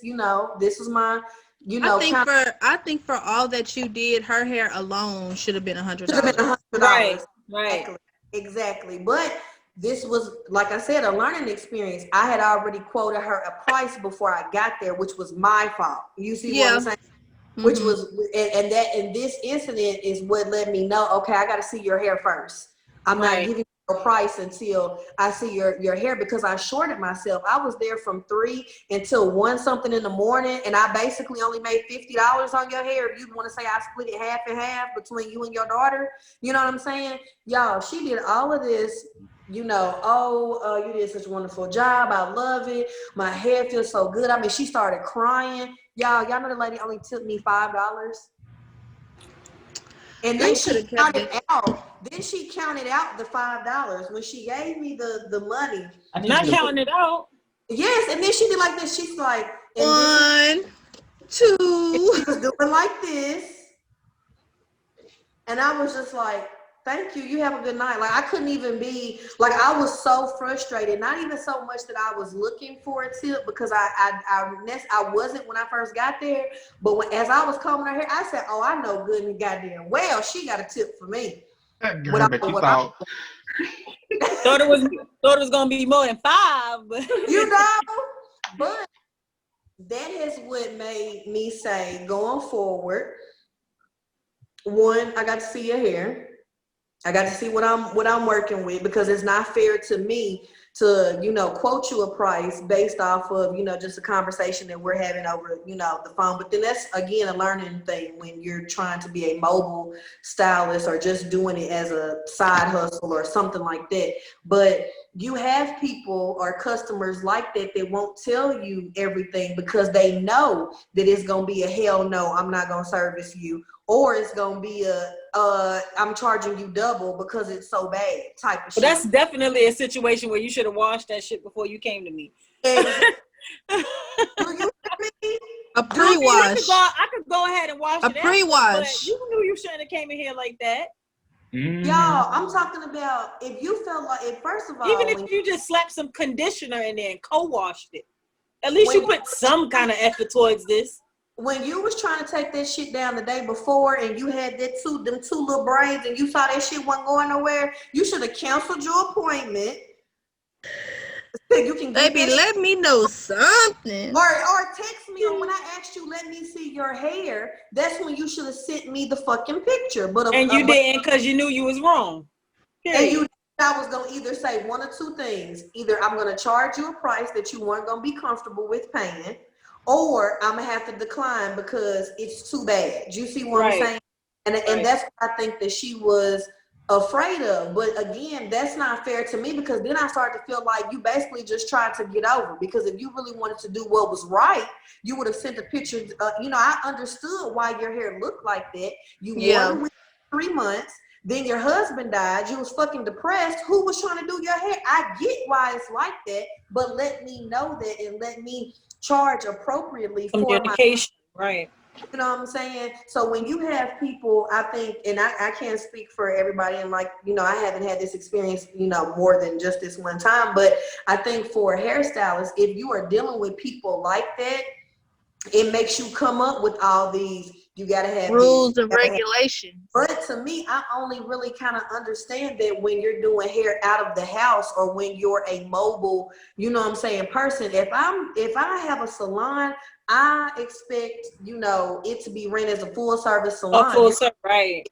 And I'm going to give you full service. I'm going to massage your scalp when I'm shampooing your hair. You know what I'm saying? I'm going to give you everything that you're paying for. But that's why my prices were not salon prices, because I could not offer you salon service. So based on what you were paying for, I felt like it's nothing wrong with me asking you to shampoo, your hair. And just imagine if that lady would have came to my house and I would have had to shampoo that shit in my sink. What? No, ma'am. It'd have been clogged the fuck up. Honey, it wouldn't have happened. I would have been like, ma'am, I'm sorry. I don't even know what to say. We got a hose out back. I want to lighten the mood real quick, and this is something that was from our beloved Kia, but she isn't here to bask in the showing. So, excuse me, I'm gonna have to an order. I want to call it like a memo that was sent to Kia. Very interesting, very funny, but I need Black people to take their business serious with every aspect of it. Yes. So it says, "Hey, fool, thanks for the support. I'm sure you didn't read our Facts B page, so I guess I'll go ahead and say it. Orders take a whole week to process. We ask for your patience so we won't have to beat your ass. Laugh my ass off." What? What? I mean, what's the business though? I don't fucking know. She was ordering, because I feel like slide. I think she was ordering like 2 pairs. Because I feel like, Black people as a culture, we talk shit and it's in love. Yeah. You know what I'm saying? So I feel like depending on what the business model is, this may or may not have been in line with. However, I do see the concerns. Yeah, I think for me, I think that if, depending on what the service is, because you do have some of those websites or some places where it's like, we kind of say what we want type of thing, but that's just how the whole entire business is ran. But I just feel like even if you're that way, as far as maybe how you interact with me one-on-one, this right here is a generated message that whoever is going to get, not just Kia. You know what I'm saying? So to me, got your people that are not in the culture, or if this was a white person, they like, who is food? What is FOO? They would be so lost, or they would be so offended. Beat your ass. What? They like, it's just my ass, this ass. To talk like that, or that type of verbiage maybe on your website as a way to say like, this is the type of company that you're dealing with. But when it comes to something like that, confirming an order, I think that's totally out of line. Yeah, I wouldn't have been offended. But then it says we asked. I would have laughed. I would have laughed for days. Yeah. I would laugh for days. I'm saying, as far as other people outside of us, they wouldn't take. You can't assume that everybody's going to take that way. So as a business, right, small business, I don't think that those are the type of risks that you need to be taking. You know what I'm saying? I mean, Like, it might work for him. yeah, it Mm, may. It might I work don't for him. know. I feel like you But have to tread lightly I with can stuff like definitely see this. where the That trouble would I come can in. enjoy the humor in it, but Right. I definitely won't be. But don't play with me. Cause you ain't finna be nothing over here, boo. Don't fucking play with me. And We it better be just a week, because I'm gonna have to come out there and beat your ass. Okay. exactly, and that's my whole thing. You say orders take a whole week to process, and you say we ask for your patience so we won't have to beat your ass. So let's just say it's a week in 2 days. So do I get to come Now at who you? ass getting beat? Who ass getting beat? No, but my thing is too. Also, if I come to you with that same type of language, are you gonna be as receptive as a consumer, or is Right. it okay Right. for you to say it? Because if I come to Not you and for be you like, hey fool, I know I'm trying to support and stuff, but y'all said a week and now I'm feeling like I'm gonna have to beat y'all ass because it's right, been 2. right, Mhm. then it's like is that okay, or are you gonna bash me and Right. tell I me would hope Are you all so. right with that? right? Hope so. But you never So know. I wanna touch on this little subtopic before we go into our last topic of the show. Um, for consumers, what do you think they can do to make the experience that much more pleasurable for Black-owned businesses? I Can I go think. first? Go ahead. No, go ahead. I think first, depending on the service that you're looking for, you need to be understandable to a certain extent. For instance, handmade products.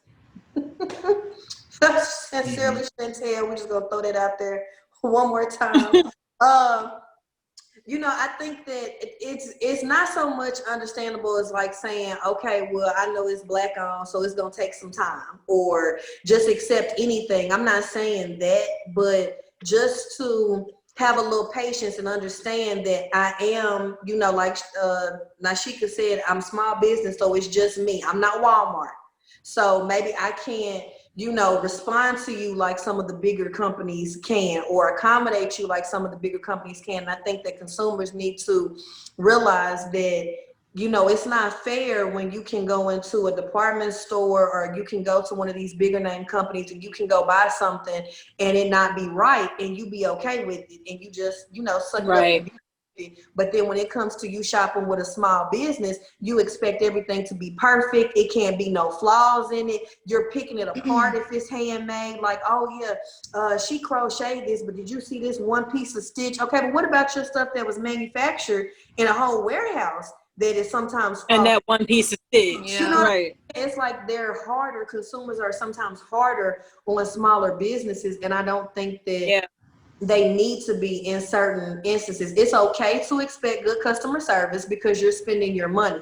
And I think Yeah. that you're entitled to that as a consumer, but don't get ridiculous or start to feel like you have a sense of entitlement. I should treat you differently because you're Black, or because, we're Facebook friends, or I'm going to treat you like any other customer.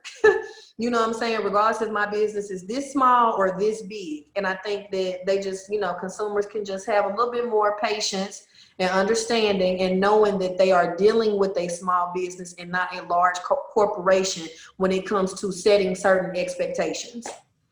Right. Can agree with that. Yep, everything Chantel said. I will also add,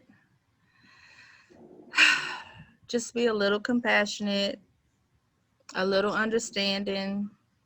Um, if you don't know a lot about the product or service that they offer, educate yourself. If they can't answer your questions, Google is free for the whole world. Mm-hmm. 7 days a week, 24 hours of the day. Do some research. And even after doing that, if you still don't quite get the gist of it, ask people. I mean, a lot of times I'm looking for something and I don't quite know. Like, I know I have a need, but I don't quite know exactly what I need to fulfill. I ask my friends, I ask, my Facebook is good family. for recommendations. Question book Mm-hmm. will get you all day long, baby. Mm-hmm. They will not fail you. So, everything Chantel said, that's what I would say. Go ahead, friend. You don't go ahead, me. Go ahead, Go friend. ahead, friend. Yeah. Um, Pretty much what Chantel said. I would add that, of course, don't go looking for no discount.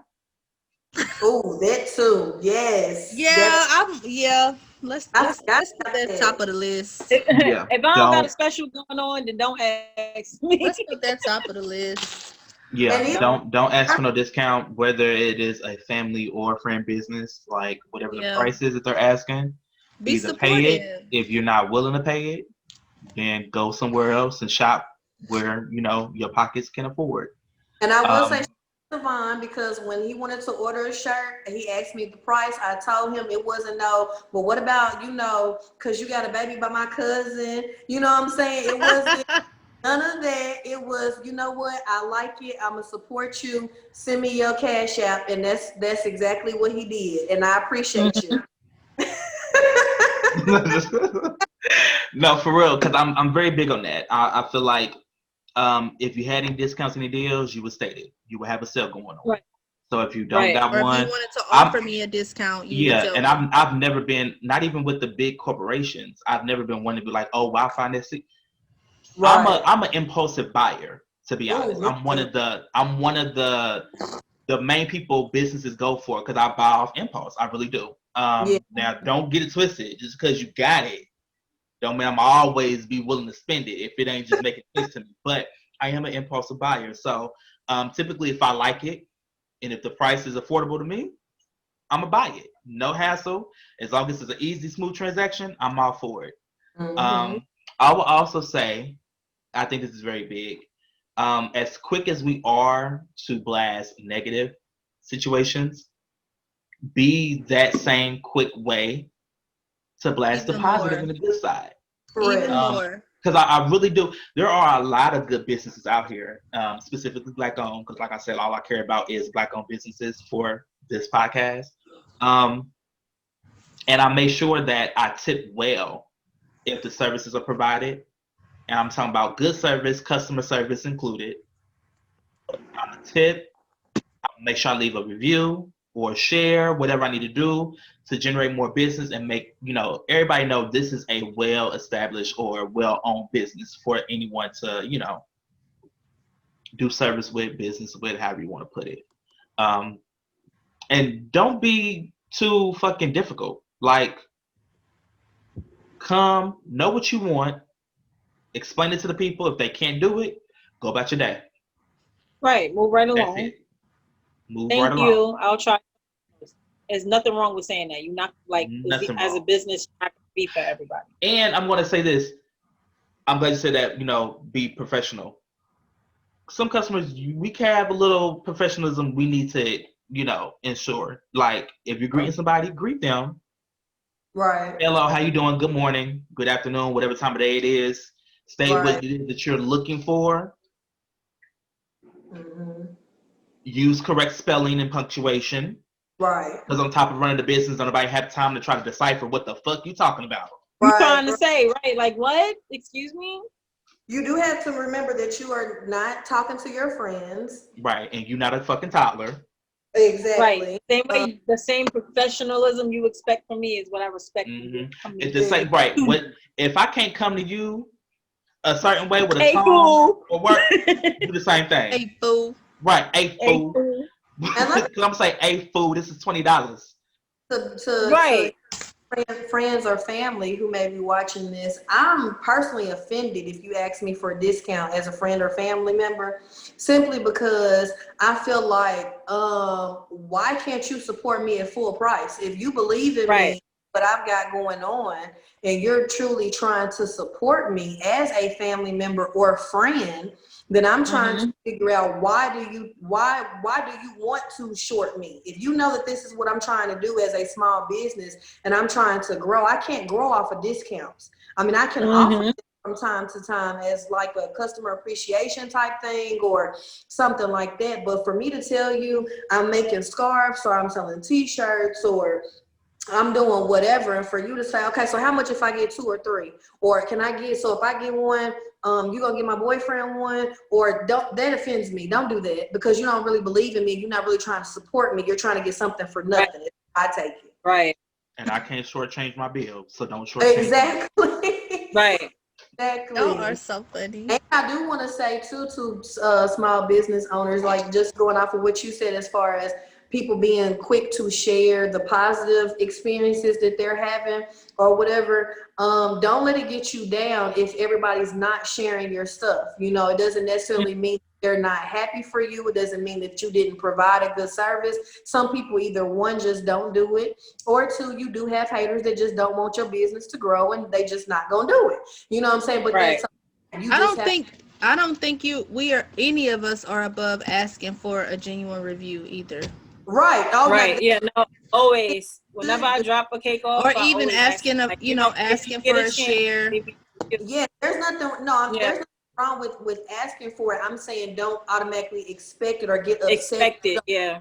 for doing it because everybody's not gonna do that. And it, like I said, it doesn't have to be because they're hating. It doesn't have to be. It could just be because that's just not what they do. They just shop with you and they just Right. gonna, business or whatever. So don't let My that. support, their support could be just coming back to you for another Exactly. service. You know. Exactly. Yes. I'm just trying to throw out a couple tips as we. You know what I'm saying?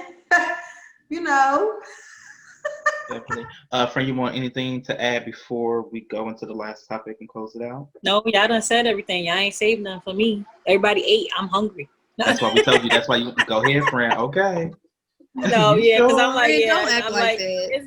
You it's nothing to sure? say. Like, I feel like all of that is, pretty much what I would have said because we're usually all on one accord. We are So always on I one agree. accord. We on this topic, and just brief something that some good pointers. What is a great way to obtain and manage a business? That's a I, loaded so question. I think it Mhm. depends on you. It depends on the business that you're trying to offer and how much time you're trying to devote and put into yourself in that business.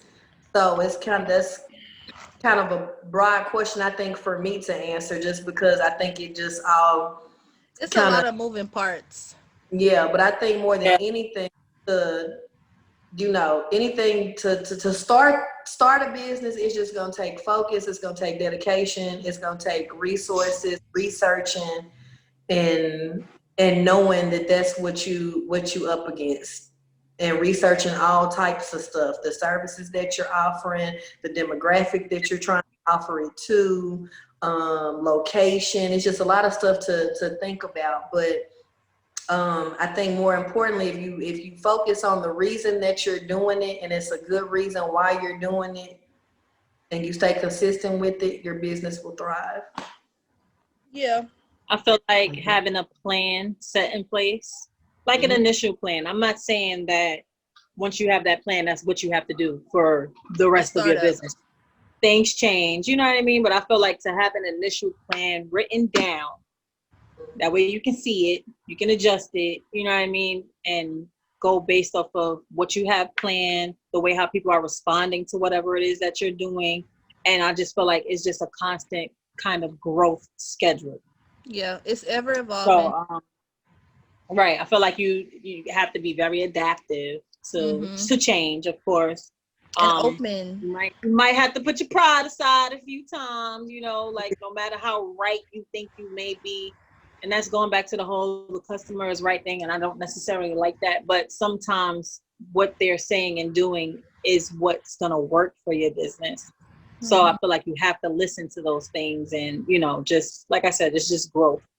Or putting your product And be consistent, reinvent yourself as many times as you need to. You know what I mean? I'm all for that. Yeah. It's ever evolving.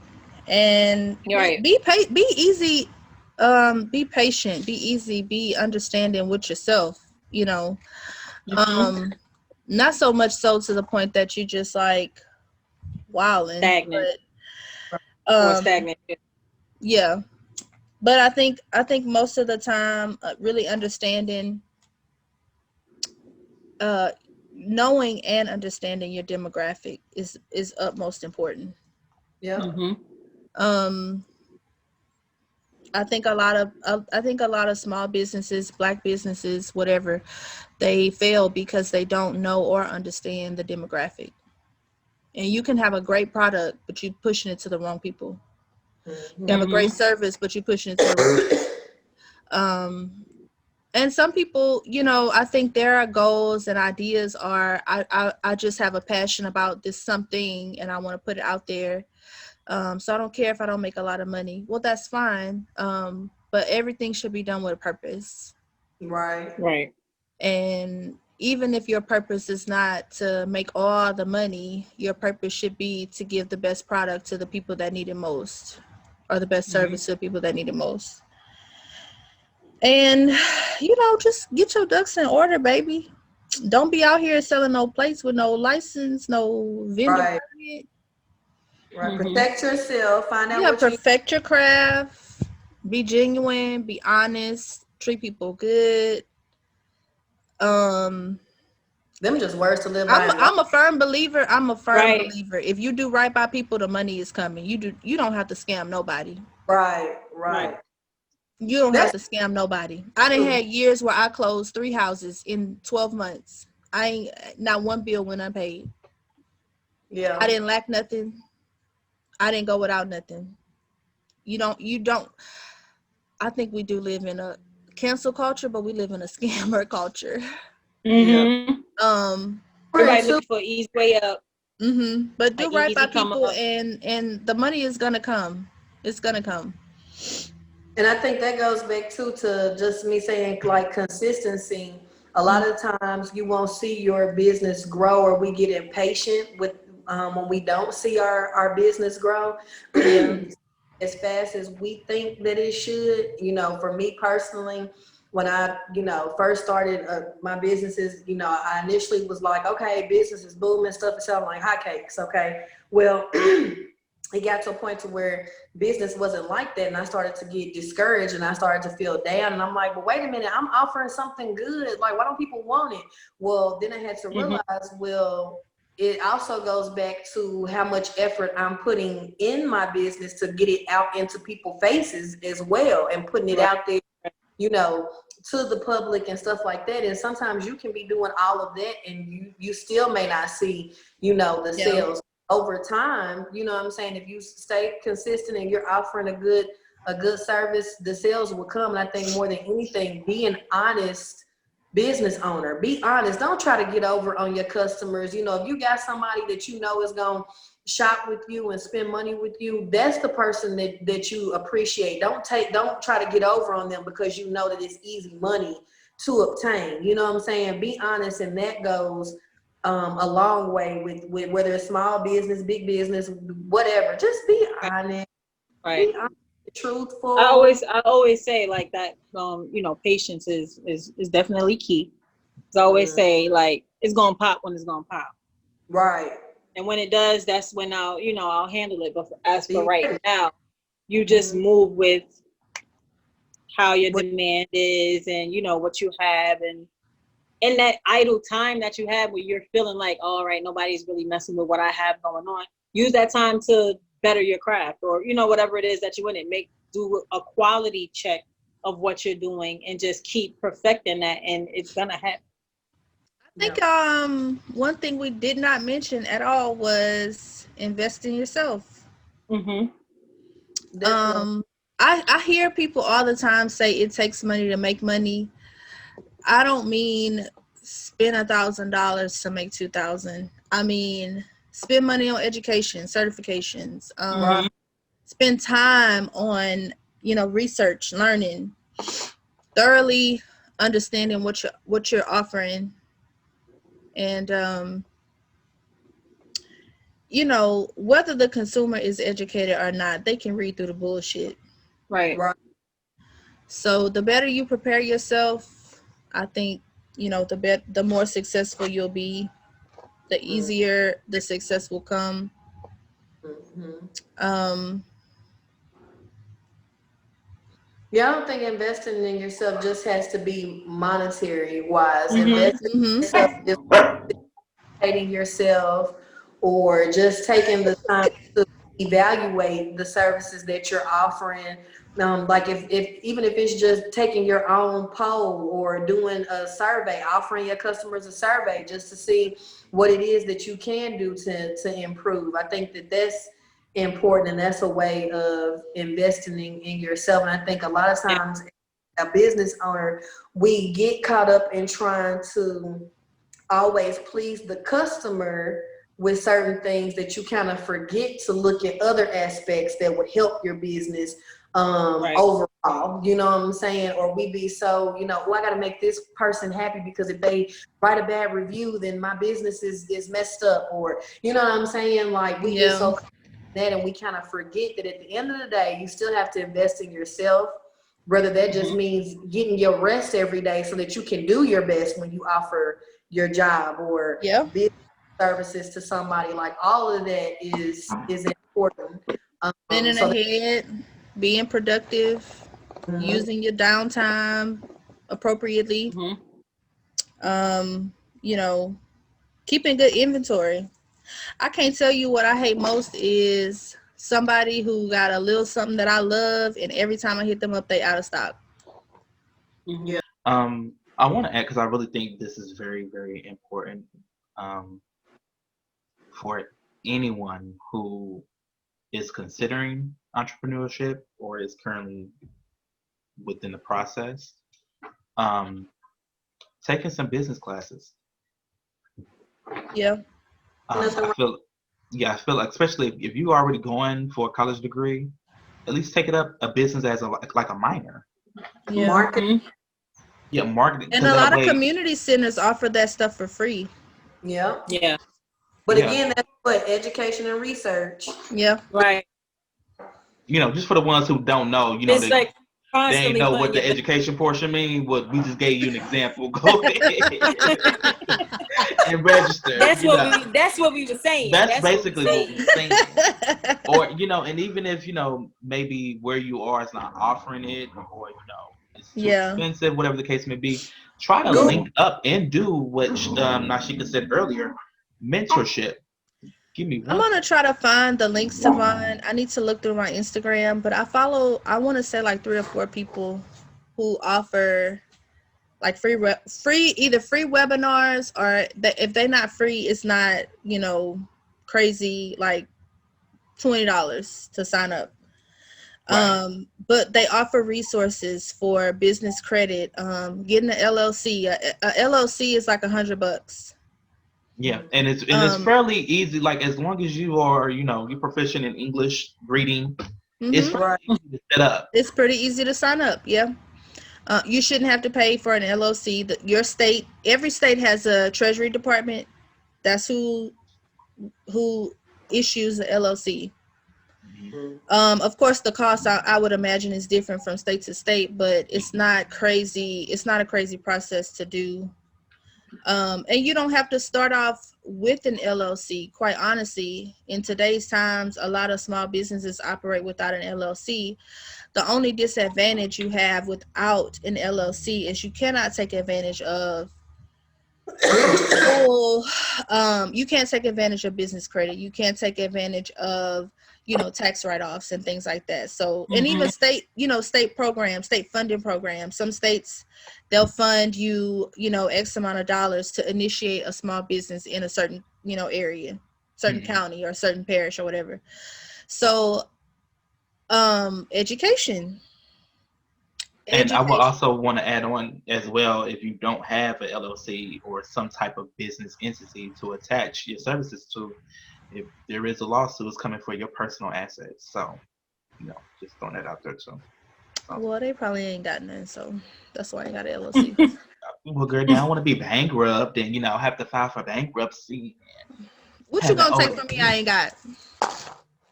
Girl, it'll prevent you from getting shit. Like, then you got to get over that hurdle to get back to even playing field. So we don't want, just because you ain't got shit don't mean you ain't got nothing to protect. Right. Right. I just think it all boils down to educating yourself, knowing what service it is that you want to offer. What does it take to offer this service? You need to find out, does your particular business require you to have a business license? Go into your Department of Revenue to get that. Just like Cookie said, it's kind of like writing a plan, and that plan needs to include what do I need to do to get started, and kind of Right. and if you started out maybe doing something as a hobby and just kind of selling stuff just to make a few dollars here and there, and then you feel like, oh, well, I really can't turn this into a business, figure out how to do that before you just say, oh, I'm a business now. Like, be ready to be a business and function as a business, because when you say that you're a business, not I'm just selling these just for fun and it's just my friend, you're operating as a business. We expect you to act as such. And Right. to be honest, as a business owner, the main thing that you really need to think about, or what should make it easy to offer good services, thinking, how do you want to be treated when you go shop with somebody? Or what do you look for when you're getting ready to spend your money? You know what I'm saying? What make you do your neck like this when you getting ready to, you know, experience some type of issue with somebody? You know what I'm saying? If you keep those things in mind, it kind of keeps you humble enough to be like, okay, I know what I need to do.